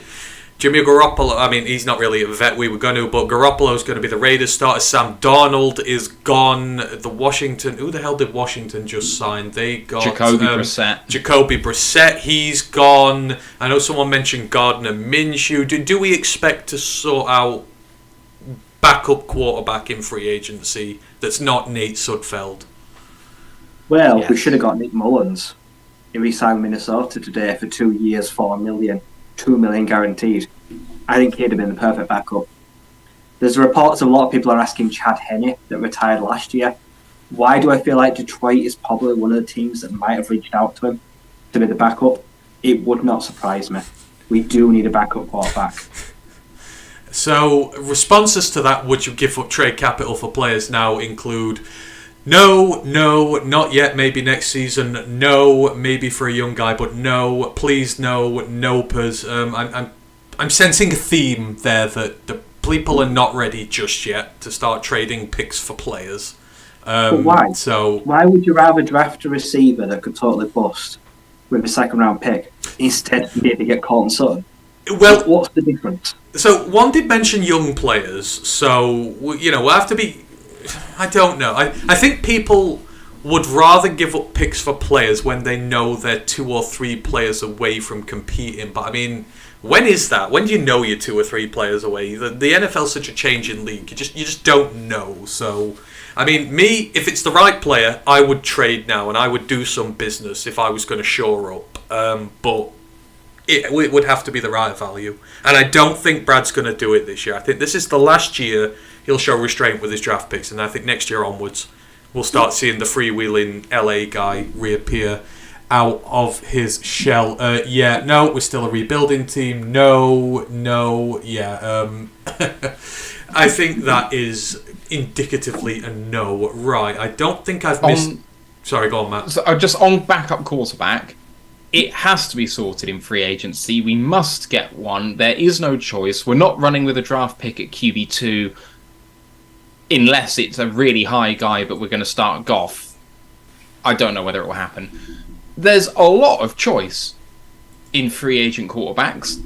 There really, really is that could do a job. My wish is that we get someone who fits into the system well, that can operate that sort of offense pretty effectively. So people like Marcus Mariota are not on the board for me.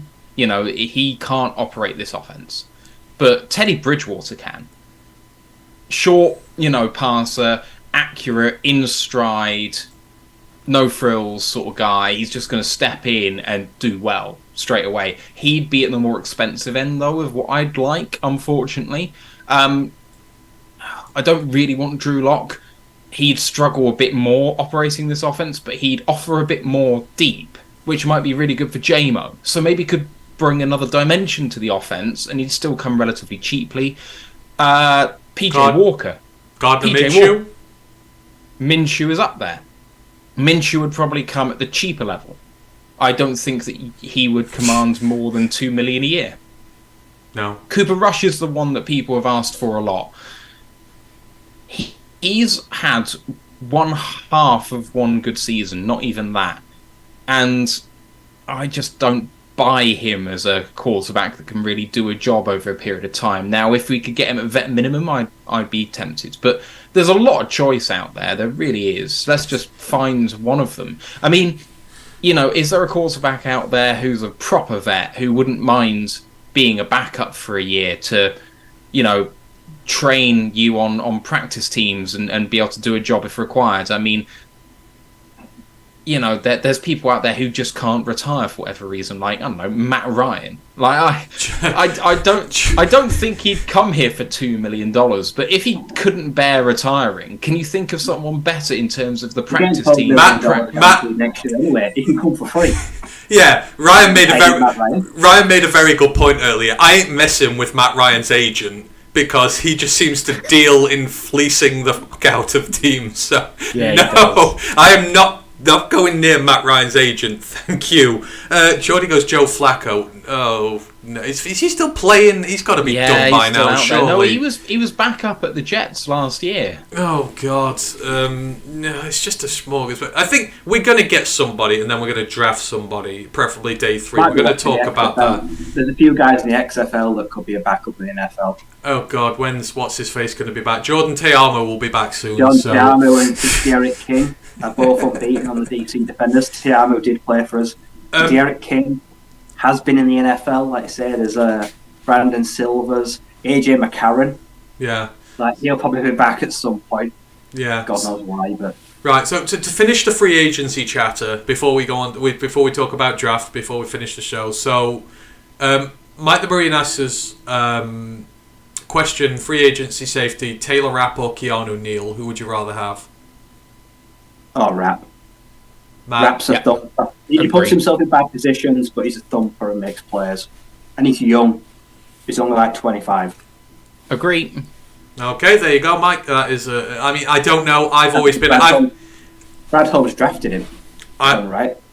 Oh, that's actually a very good point. He did draft him. So, I mean, I've always been a Keanu Neal fan the last few years. So, I mean, just out of pure preference, it would be him. But you know, I wouldn't mind here one way or the other. Right, let's talk about draft because people are starting to move into draft now. So switching back into sort of college mode again, talking about pro days and who we have been visiting. So I am very shamelessly, once again, because I've not had time to prep all this on my own, I'm going to use Eric Schlitt's very good list of all the people we've visited on pro days so far, just to let you know who we have and have not been talking to in regards to the draft, because Eric always does a tremendous job with all this. So reported visits so far, so some of these pro days, some of these are combine, but we can go through them both to sort of see where they're having a look at. So quarterbacks, we have spoken with Anthony Richardson, and pretty much everybody did at the combine, kind of expected that to do so.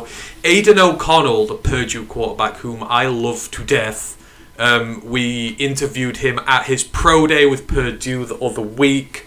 Dorian Thompson-Robinson, his pro day, we've interviewed him. I think we did at the Combine as well. There's been a lot of love there. And if you watched our college HBCU show a few weeks back, you'll realise that we are also very heavily interested in Jalen Fowler, who is the quarterback at North Carolina A&T, Brad Holmes' alma mater. So it appears, putting Richardson aside, that we can see a very big pattern emerging here in that they are looking at day 3 or / undrafted free agent guys who have a lot of potential. They both have high ceilings, DTR, or Fowler and O'Connell. All of them do.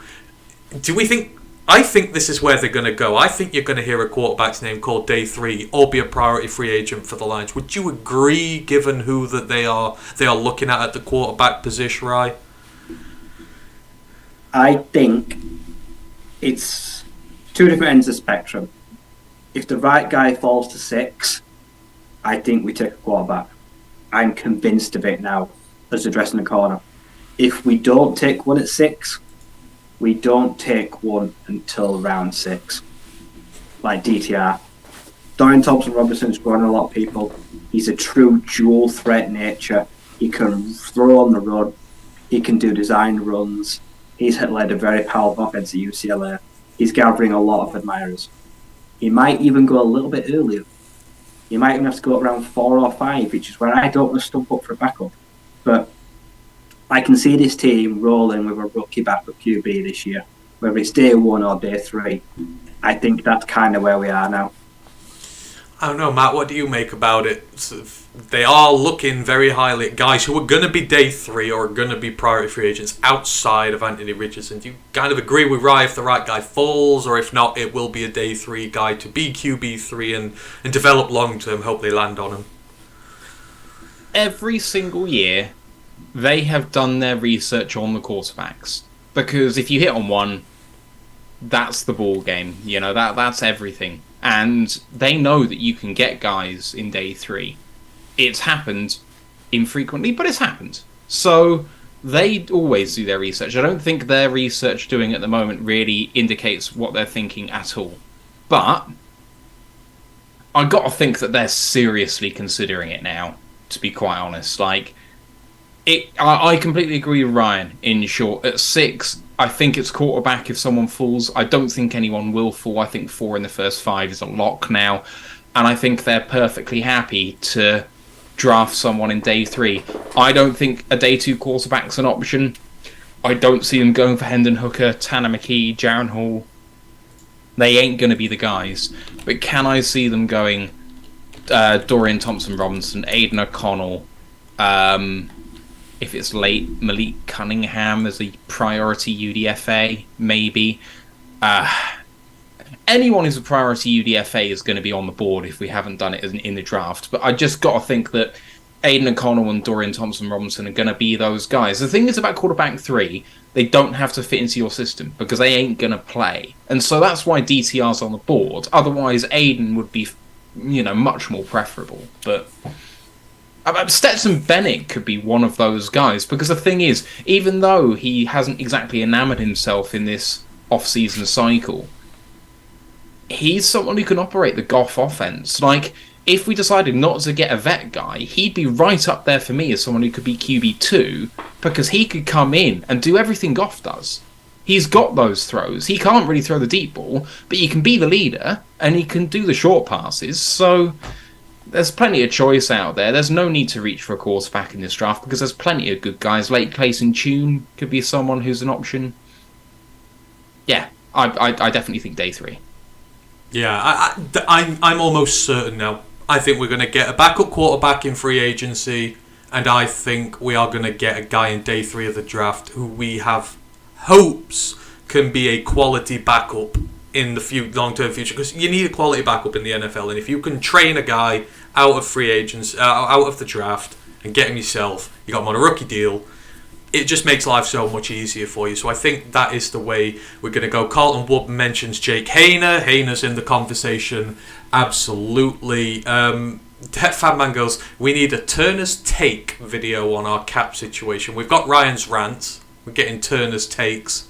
I don't know. We're going to get our own little spin-offs here if it carries on. So maybe the people want a take video from you, Matt, on the cap sitch. So I don't know. It's up to you. You can decide whether you want to or not. Right, we'll move it on. So in terms of other visits the Lions have had, running back very sparse. Evan Hull, the running back from Northwestern, that was just today. They are showing a very big interest in him. I love Evan Hull. He has been Northwestern's offense this year. Go and watch the Ohio State game from this year when they played it in horrible weather. He was playing wildcat running back. He was their offense, and he ran all over Ohio State. It was really good to see. So not really a lot of interest in there so far, but this is a very deep class, so you don't need to waste a lot of visits, I guess. Now it gets the receiver, and it gets very interesting. So 3 receivers so far have been known to have visits from the Lions. Quentin Johnston at the NFL Combine. He is from TCU, obviously my wide receiver 1. He's not a lot of people's wide receiver 1 in the draft, but he's mine. Jaden Reed from Michigan State and Antoine Green from North Carolina. Now I'm just going to use a few words that describe these guys, and you will see a pattern emerging. Quentin Johnston, ex-receiver, deep threat, long ball specialist. Jaden Reed, very quick, deep ball specialist, downfield threat.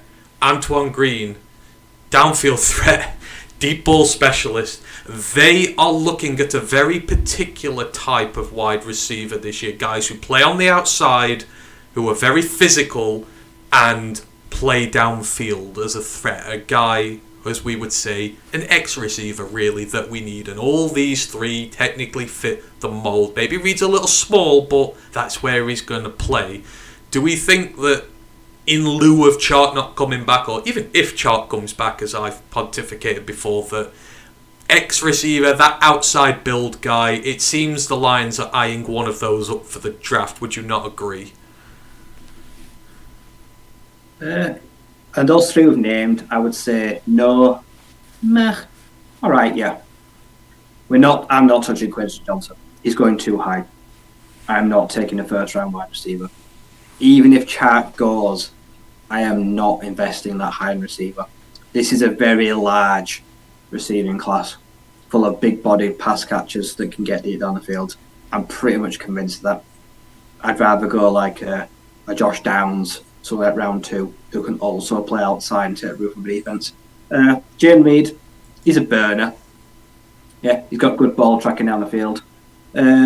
Antoine, somewhat underused, let's say, from where he was, but that's because he was buried on the depth chart with the guys. But I can understand why we're looking at a potential X receiver. You do need a backup plan. You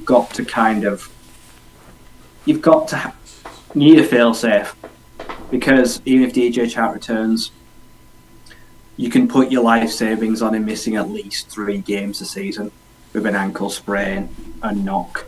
That's just who he is. So you've got to have a backup, and there's not wrong with that. Like I said, I can't get on board with going too high, but I'm adamant we have to draft a receiver. Yeah. If anyone happens like our starting 3 trios, the depth behind it is just not there for me. Not when we're going to get rid of a few of them as well.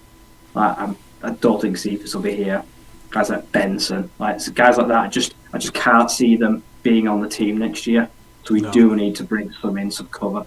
Before I ask you the same question, I just want to say, Kool-Aid Kid has won the internet today. He said, my own little spin-off show will be called Answers. I absolutely love that. Just where I do a Q&A, it's called Answers. I'm going to do that.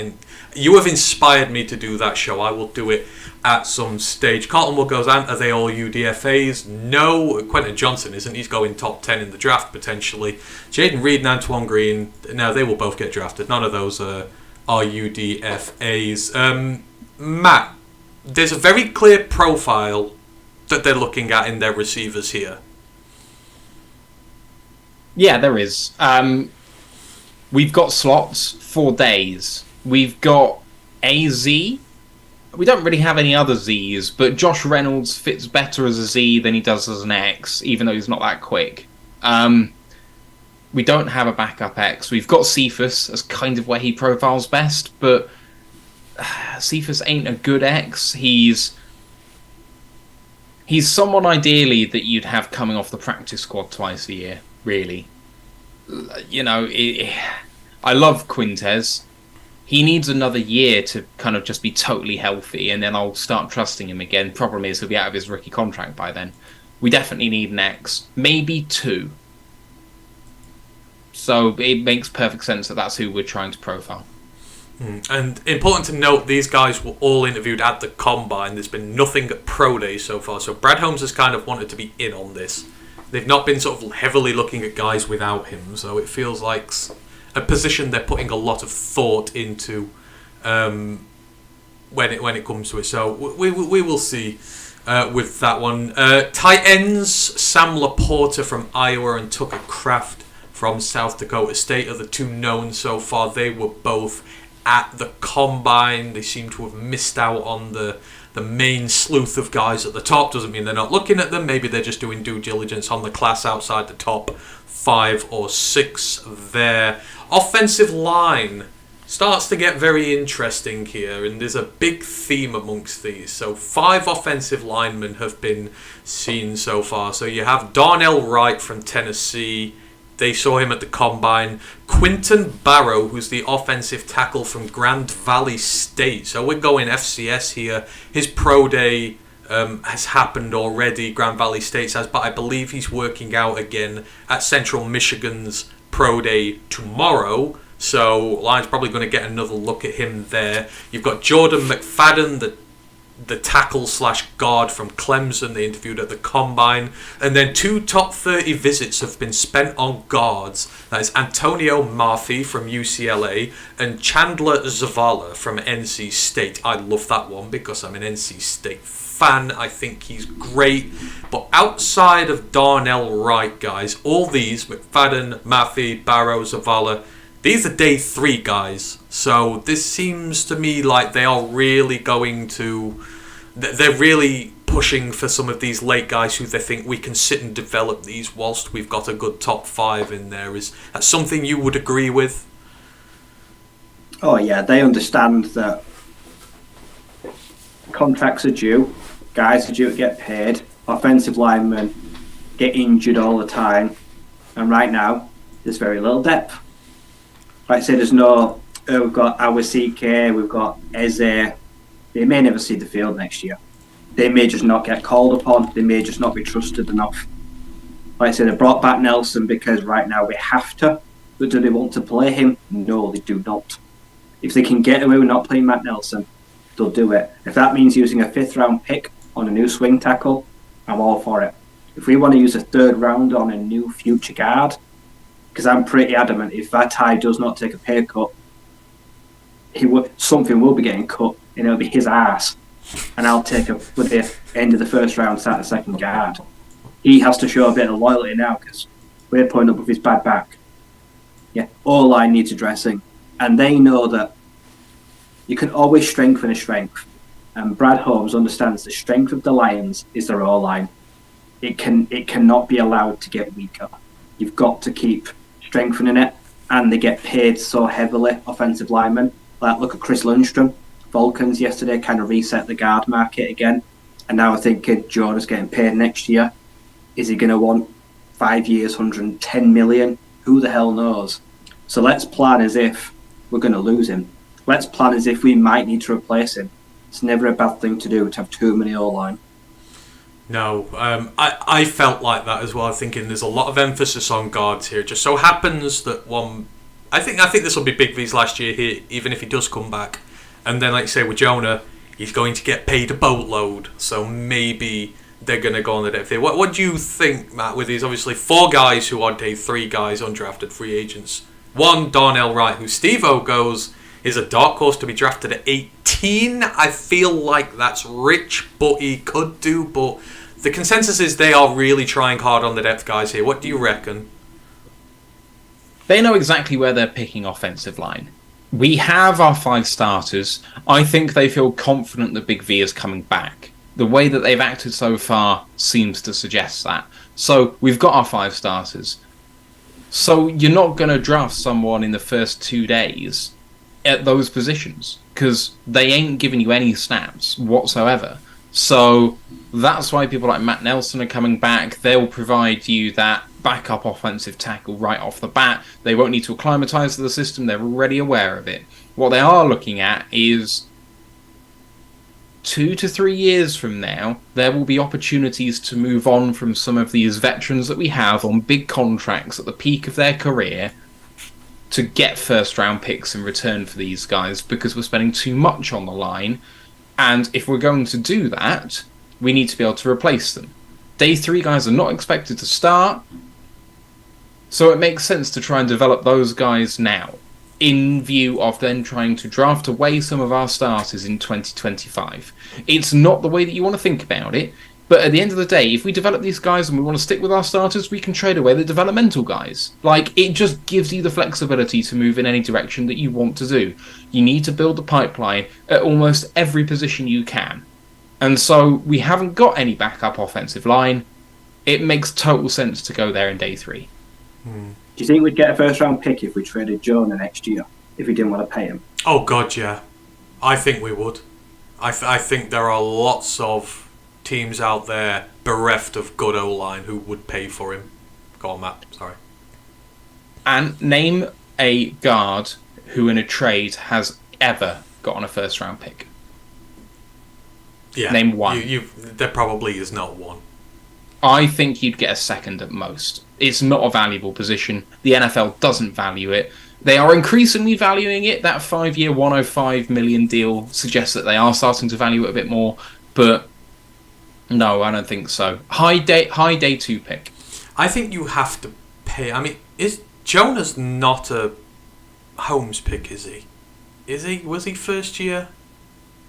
No. I'm just trying to think. He's not a Holmes. No, but I'm just thinking Holmes' ethos is draft and pay your guys. And I know he's not technically one of his guys, but I feel like he is one of his guys. I think he's one of Dan Campbell's guys. I think we would pay him, even regardless of what happens. So you just backload the deal or something. But yeah, that deal the other day for Lindstrom's just like, oh wow, that is what we're going to be paying if he has a really good year here. I know a few of you have mentioned about pick 6 and 18. We will answer that at the end. I'm just going through the visits first for the pro days, and we'll just take normal draft questions after that. Where were we? So in terms of visits, if you go and watch Quinton Barrow, I would ask people to go and associate yourself with Quinton Barrow. He's 6'6", 330 pounds. I saw we were linked with him, and there is a little bit of footage available, but God, the dude is a monster. He's got every athletic and physical trait you want at this level. And yes, I've rightly been told Grand Valley State is D2, not FCS. Thank you for the correction there. I always keep getting that one wrong. I always keep thinking Grand Valley's FCS, but he's a small school guy. But he was at the Shrine Bowl. There is footage of him there, and the dude is a monster. So, if we're going to spend a pick on someone, I'd love him. We're going to have to watch a bit more, but Quinton Barrow, go and take a look at him. Right, other visits that we have had. Where were we? So we're on the defense now. So, we've got to talk about him. We mentioned Northwestern. We interviewed Evan Hull. The name that's on everybody's lips at the minute is their defensive lineman. So it's Adetomiwa Adebare. So the defensive lineman there. He's the workout warrior from, the Senior Bowl, the Combine. He has crushed this off-season, and he is one of the hottest names on the draft circuit. I know the Bears are enamoured with him. I believe their coaching staff do quite like him as well. We have also interviewed him. I don't see it. 25% missed tackle rate this year. He has the same issues that Tyree Wilson does. He can't win off the edge by his speed alone. He is better, I think, on the interior as a disruptor, and the stats from college don't back it up. I don't know, Ryan, where are you falling on the scale with Adebare? Can he work here? You're going to be spending a high pick on him, I think, at this moment in time. I think he's too undersized. Well, what did he come in at? Just scraping 6'1"? Yeah. That puts me off a little bit. I know it's not about size, but I feel like to win at the next level, and how you're going to scheme him into that, where you're going to play him, is another guy that might try and make a living off playing off, like, say, speed, aggression, bull rush, athleticism. Does he have the arsenal that is required? We saw Hutch struggle at the start of the season because of the arsenal wasn't right there. I feel like other players do fall foul of that. To watch him, he moves like a ballerina. Like, I've seen clips today. He moves beautifully. He's incredibly agile. He's aggressive. He's still got that vicious side to him as well. And I'm sure someone is going to spend a high pick on him. Would I take him at 18? No. Would someone else? They probably would, yeah. That's too rich for my blood. I reckon by the time we pick again after 18, he's gone. And I'm okay with that. Adetomiwa Adebare, Matt, what do you reckon? No, I'm fine, thanks. Yeah, he's got something, but it's Lucas Van Ness to me. Like, yeah, Tim. You know what? You got all the physical gifts. Do I trust us to develop you? Yeah, probably. Do I want us to win now? Yes. We are. I've totally flipped from last year. I'm in win now mode in my head. Give me players that are going to contribute day one. Adebare ain't going to start. And he ain't going to be much of a rotational player in this team either. He's basically not going to be in the team at all year one. So, let's go somewhere else. Let someone else draft him. He'll be a good pick for them, but not for us. Yeah, I agree. I think he's the workout warrior who someone's going to get ripped off by. That is just me personally. If it's the Bears, I'll be delighted. So, we will see with that one. Right, on to linebackers. We've interviewed a few linebackers. So, Trenton Simpson from Clemson and Penny's brother Noah from Oregon, both at the Combine. Interesting though, the one bit of skill position coach news from the Combine, the third linebacker, DeMarvion Overshawn from Texas. Kelvin Shepard went to watch him personally on his pro day, so you've got to figure that there is some degree of interest in him there. Maybe the Lions want another Southern grit linebacker after getting Malcolm Rodriguez last year. what do we make of the linebackers? Obviously, Anzalone's back now. Maybe do we need a specific type of guy? Do these guys fit what we think we still need in that linebacker room? What do you make? Matt, you first with Overshawn, Simpson and Noah. I don't think Mike is what we need. We've got two of them that we think we can rely on already. We need a Sam and a Will, really, ideally. So give me anyone that fits that bill that we think we can build on. Overshown would be up there for sure. We don't need Noah. We don't need to draft a late day 3 caliber selection in day 2, because that's where he's going to go still, because someone in the NFL is going to value him. He's a Patriot if ever I've seen him. It's just going to fit that so well. Who was the other person? There was Trenton Simpson, Clemson. I mean, I don't think we're taking him at 18. So unless we're ready to trade down to mid to late 20s, it's not going to happen. I've heard him being called the only starting linebacker in the draft or something to that effect. And but that means he's going to be valued more highly than he's worth. I don't want him. No. Mike the Marine's got the idea. He says Henley. Yeah, Diane Henley's the only correct answer here for linebacker. He's the guy. I just want him so bad.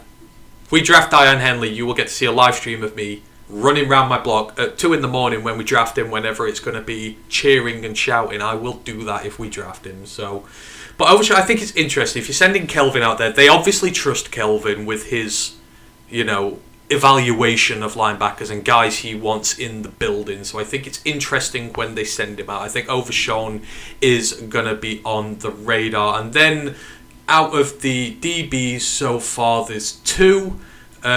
So we met with Jamie Robinson from Florida State at the NFL Combine. Obviously, we know all about Jamie because of Ash, who will always go on about him. And then the other intriguing one was the cornerback Corey Trice from Purdue. Now, I was meant to profile him the other day. I deleted my scouting report accidentally whilst I was working the stream, so I couldn't do that. But the more I've watched of him, the more I'm intrigued in terms of a guy who's, again, very physical at the line of scrimmage, loves his man coverage skills, he's got the length, the athletic ability, everything you want. It's like they're looking at guys who excel in man. We know they're interested in some of the top ones at the top of the draft, whether they still are with the decisions we've made, who knows. But I think we're going to get one of the guys who is very heavily, man coverage based. And these 2 guys are in there. So would you agree? You think that is where we'll go with the DBs? I know not many have been interviewed, but it seems to be what they're looking at. I can see the Lions drafting Jamie. He offers the versatility. Is he the poor man's Brian Branch? Is that fair? Do you know that might be a fair comparison? And that's not doing him a disservice. No. That just means he can rotate between 3 strong safety and nickel cornerback. Could Jeremy Robinson replace Deshaun Elliott? I think he could. I think for his compact size, I think he can lay the wood. I think I could trust him to be a thumper. Can he come up quickly into the box or come in a nickel? I trust him. I think he's a Swiss Army knife, and I think we like him. Trice, like I say, I'm thinking Trice is like 6'3" in it. Pretty sure he's a massive dude. Corey Trice, so I'd look at him. He's a physical, yeah. He's an aggressive man corner, plays line of scrimmage. I like a lot of the Purdue guys, to be honest. I've got a crush on Charlie Jones, future ex-receiver, but I also like Corey Trice. I feel like Purdue was sending a few guys that they're going to get drafted this year. Going back to Overshawn, I'm like 65% confirmed or sure he's going to be a Lion. I kind of just feel like he's got that huge 6'4" frame. He's rangy. He's not overly physical, and it's not necessarily always translated to field play. He's not had the most production. I feel like he's the kind of guy we would like. Noah, hate him. Not as a person, hate him as a player. I think he's terrible. He's so bulky. He's Tavai. He's basically another Tavai. I feel like he moves through mud.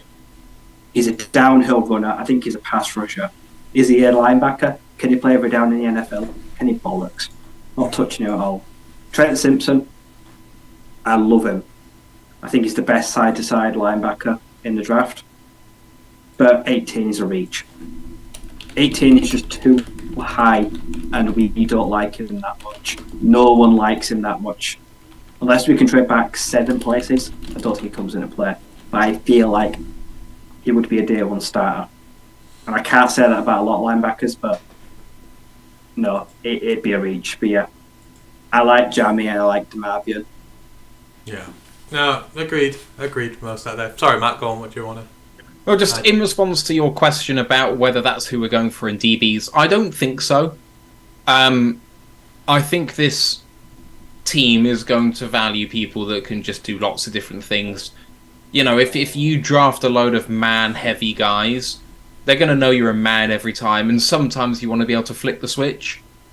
So you want to get people who are equally adept at both. I don't think they're going to hamstring themselves into man-only guys. I mean, look at what's happened to people like Okuda. You know, man-heavy guy, not the best in the zone. Now suddenly when you need to give him a bit of space and maybe kind of physically he's struggling, playing him off man, maybe in a little bit of zone, cover 2 corner, or even a bit of cover 3.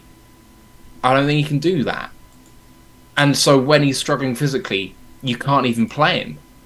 So someone who can play that sort of eyes on the quarterback type stuff is going to be useful. I mean, I don't see us going heavily zone, but at the same time, I don't think we're going to be any more than 65-35 in any one game. I just don't think so, unless the individual matchup benefits it. So I don't think they'll shoehorn themselves into just looking at man-heavy guys. I think they'll look across the board and do their diligence.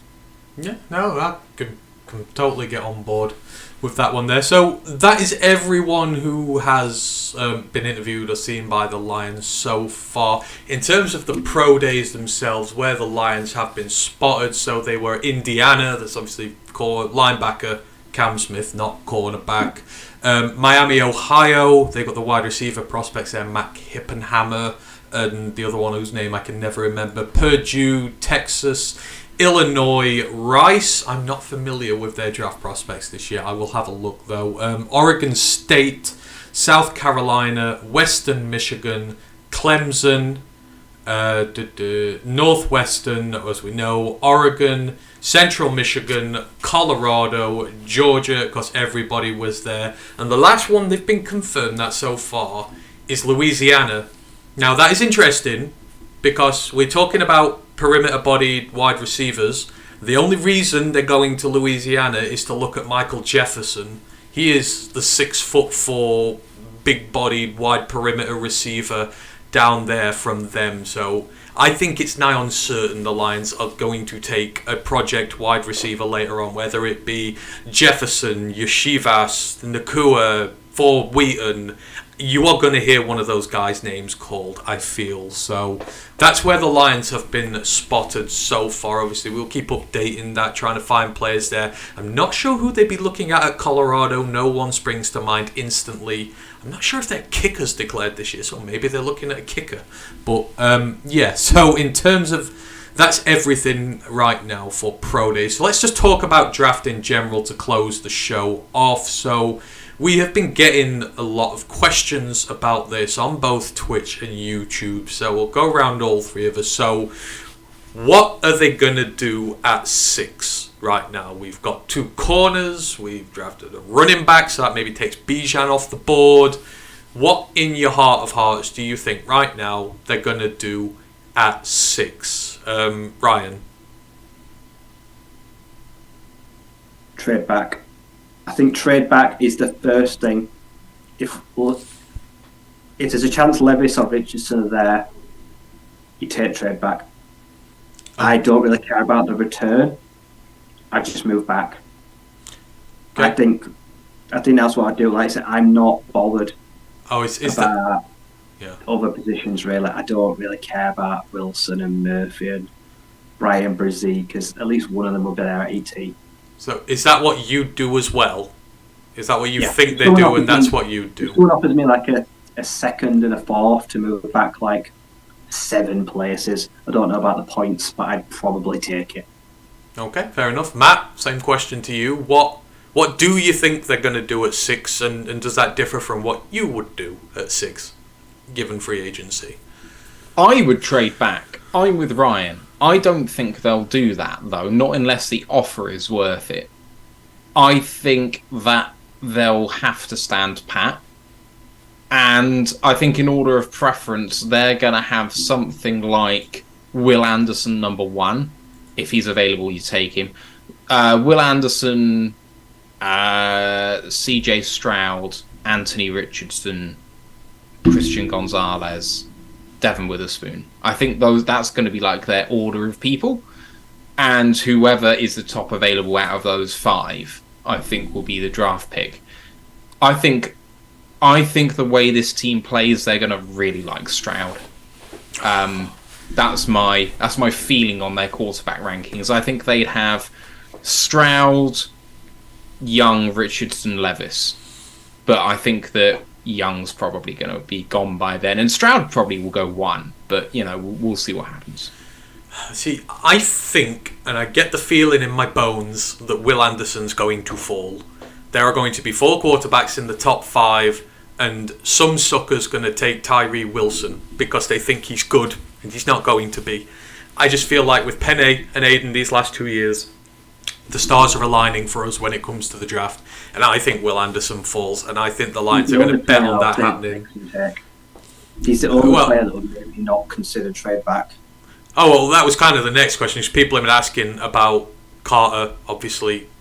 Legal issues still impending so far, and it's come out today that his pro day, it's not been the best. He did his own positional drills, but he didn't do a great deal else. Other than that, he has not done a full slate. He has also put on weight as well and couldn't finish his drills because of that added weight on there. So, I mean, I try not to be too hard on the kid because we don't know what has happened yet, but if Carter's sat there at 6 right now, do you both take him? Yes. Ryan? No, I wait to see what happens and I trade up from 18. Even if I have to go up 5 places. Jalen Carter, what I think he should do right now is, from today, I think he should delete social media. I think he should not talk to anyone, not do anything silly. I think he should just go dark until the draft. I think anything he does further now can just be manipulated to look bad. I feel for him. Obviously it is. I agree with what Matt said. I don't think he should have done any drills. I don't think he should have done anything at all. Doing nothing could have been less worse than half-assing what he did, if that's the way to put it almost, I suppose. Okay. I mean, the kid is clearly suffering. Like, he might not be putting in the effort, and that might speak to how he deals with adversity, but the guy is facing jail time. Like, he's been an idiot. That much is absolutely abundantly clear. No matter what happens from here on out, he has not purposefully, as in he didn't know what was going to happen at the end of it, but he's gone out of his way to hurt his future career. And having been in that spot myself, relatively recently, I can attest to how crap that makes you feel, how you don't want to get out of bed in the morning because you fucked up, and everything that you've put into your life, you feel like it's not there for you anymore. And you know what? He's a kid. Like, sometimes having the mental fortitude to deal with that doesn't come that easily. And you have a look at other people that have had to deal with stuff like Brazil or whatever, and he's carried himself extremely well given the adversity he's faced. But then with Brazil, it didn't happen to him. It happened to him, but it didn't happen to him. Yeah. And you know what? When you know it's your fault, that's harder to deal with sometimes. Or like it's easier to show back. I don't want to minimise what Brazil's done because he's an absolute warrior. Yeah. But with Carter, it's not about giving him the benefit of the doubt. It is what, Ant, you say all the time. All of this combine stuff, all of this pro day stuff. Okay, but what does the tape tell you? The tape tells you that Carter's the best player in this draft. Take him. Don't think about it too much. He'll sort himself out. Can you think of a better culture to nurture someone than this? As long as you don't think that he's a turd, as long as you don't think that he's doing it on purpose, that he doesn't care, I bet he cares. I don't think someone plays like that unless they deeply care. You don't pay for someone's meals at your college unless you deeply care about people. And that is going to be someone that they want. So I think his character will shine through eventually. But I mean, so he should have shut himself down. He shouldn't have done anything. But he has now, and that damage has been done. I don't think he should shut himself down anymore, Ryan. I think he needs to amp it up now. Like, you've tanked your stock. You've got to try and recover now. Nothing that he does now is going to make it any worse than it already is. So, publicly get a psychiatrist and sort yourself out and actually physically live it out in the public eye. Own what you've done. Yeah. Make it look like you're making amends for it. On the 15th of April...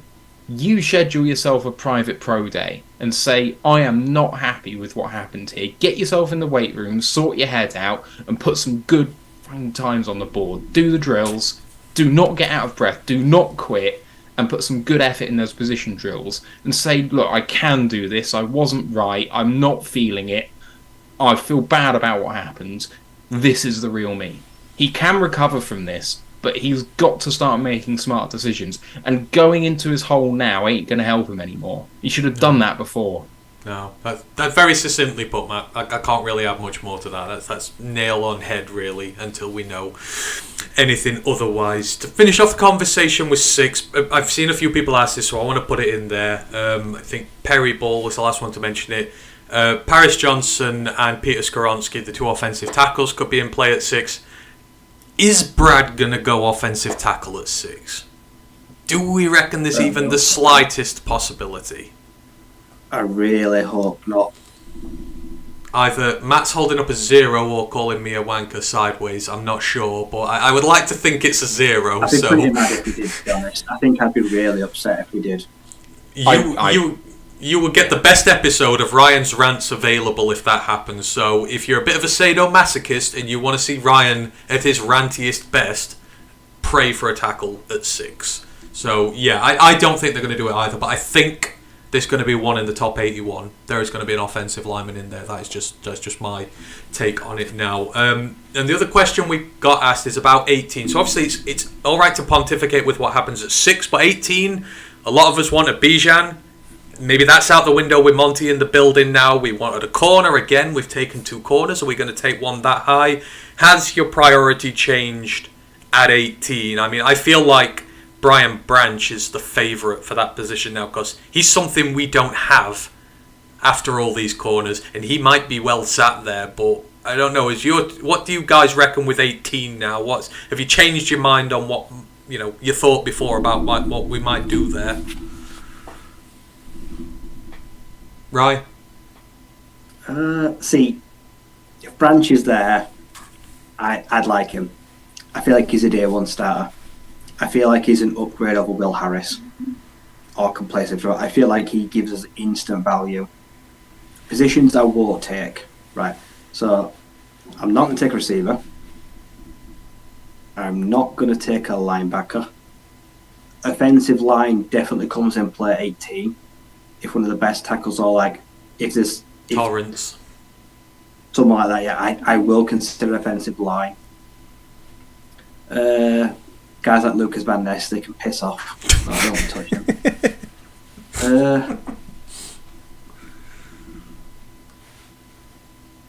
him. So Branch, offensive tackle. If Joey Porter Jr. is there, he's my first pick. He's my priority. I love him. Because I feel like he's got that nasty man and can play in his zone. But yeah, give me Joey Porter Jr. or Brian Branch and I'm delighted. Fair, okay. Matt, given what's happened in free agency, the strategy at 18, has it changed? The strategy's changed from we need a corner in the first 2 picks to we can do whatever the hell we want. It's awesome. Like, we can just go in any direction. Who is the best player on the board right now? I will be upset if it's a tackle and they go that way at 18. But they will consider doing it. Make no mistake. If a tackle is the best player on the board there, I don't even think he's a tackle, but if Skoronsky is there, they will consider that. 100%. but it's just who is the top player on the board. That is all it is. So if that is Jackson Smith and Jigba, I think they will consider that. If Tyree Wilson falls down there, I don't think he will. But you know what? If he doesn't go 3, I don't know where he's going to go. If it's Branch, excellent. Porter, great. There's so many names that it could be, because not all these players can get picked. There is at least 20 first-round graded people. I don't think it's a especially top-end draft, but there's probably at least 20 first-round graded players. So at 18, you get a first-round graded player. Pick one. That's all you have to do. So it could be Witherspoon. We're hearing that, it's rumoured that he's potentially dropping. So if he's there, you don't think twice. I mean, what happens if one of the quarterbacks actually falls and no one believes in Levis? I can see people not believing in Levis. At 18, I could be tempted to take a swing. I don't really want him, but he could be the best player there. Miles Murphy could be the guy. I don't really care. Tight end could absolutely be in play there if Mayer is there. Don't really want us to do that either, but if that's how the draft falls, it is how the draft falls. I don't care who it is. Just draft the best player. So what you're saying essentially is now maybe it's not cornerback, now it's open house BPA. Is that what we're kind of saying here? I think is open house BPA. I mean, so if you have a look at all of the cornerbacks available that people are going to be okay drafting, you guys all talked about cornerbacks that we'd be okay drafting. Let's list them off, shall we? Witherspoon, Gonzalez, Porter, Banks. I'm going to ignore Forbes because I don't want him. Cam Smith, Garrett Williams, Hodges Tomlinson, Ricks a bit later on, Brents, Ringo a bit later on, Rush, Jacorian Bennett, Jaylon Jones, Caillou Blue Kelly, Jartavius Martin. So we can get all of these guys. We can get a load of these guys in day 2, and they'd be really good. We've got our day 1 starters right now, so there's no pressure to go high on cornerback. So someone, somewhere, somewhen, don't care. Just draft a corner in the first 2 days, but it doesn't have to be in round 1. Ryan, would you pick the forbidden fruit and go Darnell Washington? I saw you say that earlier. Nope, I think he's a prime bust candidate. Oh, hang on, who was it? Was that you, Matt? Oh, that was me. That you? Yeah. Oh, right. I thought that was Rye. So I saw someone. You would do the tight end at 18, Matt? I'm very tempted by it. We use a 6th lineman. What's the percentage? 18 or 20% of the time. So he's seeing the field for those snaps because he's an offensive tackle, really. But he's fast. He's got great hands. I mean, I think will be fantastic. The only thing that I can think about him is that if Brock Wright gets a bit better with his blocking, Brock Wright fills that role quite well. So I'd rather have a bit more of the receiving threat at tight end rather than Darnell. And I hate saying that because I've been on the Darnell, standing mode for a while. But the problem is when you get to 18, you kind of need the passing upside, and Darnell is good at that stuff. He's got good hands and he is very quick, but he's not accomplished at it. He's good at it, but he wasn't used as much as he could have been, and you know what? Therefore, that makes him a bit more of a risk than one of the other guys. And there's loads of tight ends available in day 2, so you don't need to push to get one in day 1. Yeah, okay, that's fine. So it's right. If you've got any other questions you want to get in quickly, because we have been going a while, so we're going to let these guys go. Ken, I love your mock draft. Witherspoon, Branch, Uzomoa, Henley, Garrett Williams, Moro Ajomo, Aidan O'Connell, Scruggs. That is a fucking great defensive draft. That is. I will give you that 100%. I know Grandizer asked how far up the draft would you draft Diane Henley. I would give up a 2nd round pick and a 3rd round pick and trade up as far as I could get with him and draft him with that. I'd go to near the end of the 1st for Diane Henley. I might even sneak into the end of it and give him that 5th year. That's how much I like Diane Henley. So I would go all the way up to the 1st round for him. As a 3rd, I would trade some picks for him. I 100% would do that. Nick Broker, we've had a question on how far do you think he goes up in the draft? That's from Perry Ball. Ryan, I think that's the old misguard, isn't it? Where do you reckon he goes? like 5th round onwards. I don't think Broker's that high in the guard class. Okay, we've got that one there. Right, if you want to get any more questions in, as I say, get them in. I'll just go through some of the new next shows and stuff. We'll get that out of the way, and then we'll do a few more. Then we're gone. So we will be back next Monday. We are talking wide receivers in the 2023 NFL Draft, which is going to be good fun. So join us for that there. Myself and Ryan will be back in a week with the College Football Podcast, where we may attempt a little bit of NFL Dynasty League football predictions. I think that is going to be really fun. We might do that next week, so do come join us for that. Obviously, 6 likes, 6 subs away from 900 on YouTube. If you haven't done so yet, please do so. We're so close to 900. We really want to give one of you a great Detroit Lions gift, and we can do that when we reach 900. So please, if you can, that would be great.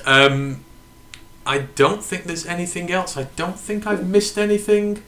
Okay, Perry's got another one in here. What do you think about our new D-line coach? So that's the Penn State ex-D-line coach there.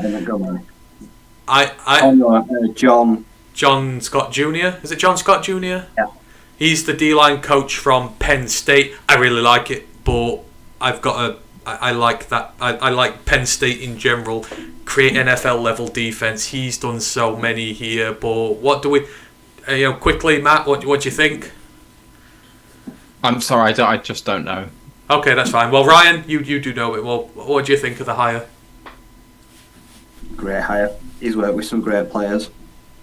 Yeah. And I feel like he might fly the flag for PJ Mustafa on day 3. His own defensive tackles in the draft. I think he's an option as a pickup. Someone that he'll know better than anyone. He's worked for him his whole life, basically. And you figure he's got to be whispering in the ear about Joey Porter Jr. as well. So, yeah, that could be another one there. Is anything else you guys want to mention about anything we've gone through before we get off air? No? All right. Well, I think we will leave it at that then. So thank you to everyone who has joined this evening. We love chatting with you all as always. As I say, we shall be back on Monday unless something drastic happens in free agency and we have to do an emergency cast, which we absolutely will, but you never know. Anything you want us to talk about, let us know. So, yeah, you can find us all over the internet. So, on YouTube, you can find us at Roar of the Lions UK, Twitch, ROTL_UK, Facebook page, Roar of the Lions UK, group, Detroit Lions Fans UK One Pride Worldwide, on Twitter and Instagram, ROTL_UK, and the website, www.roarofthelionsuk.com. Again, thank you to everyone who's joined. This is a really exciting time to be a Lions fan. I cannot wait for the draft. It is eking ever closer, and we will see you again a little bit closer come the time in another 5 days. So thank you ever so much. Have a great evening, and we shall see you again very soon. My thanks to Ryan, my thanks to Matt, and until next time, one pride, y'all, and screw Aaron Rodgers. One pride.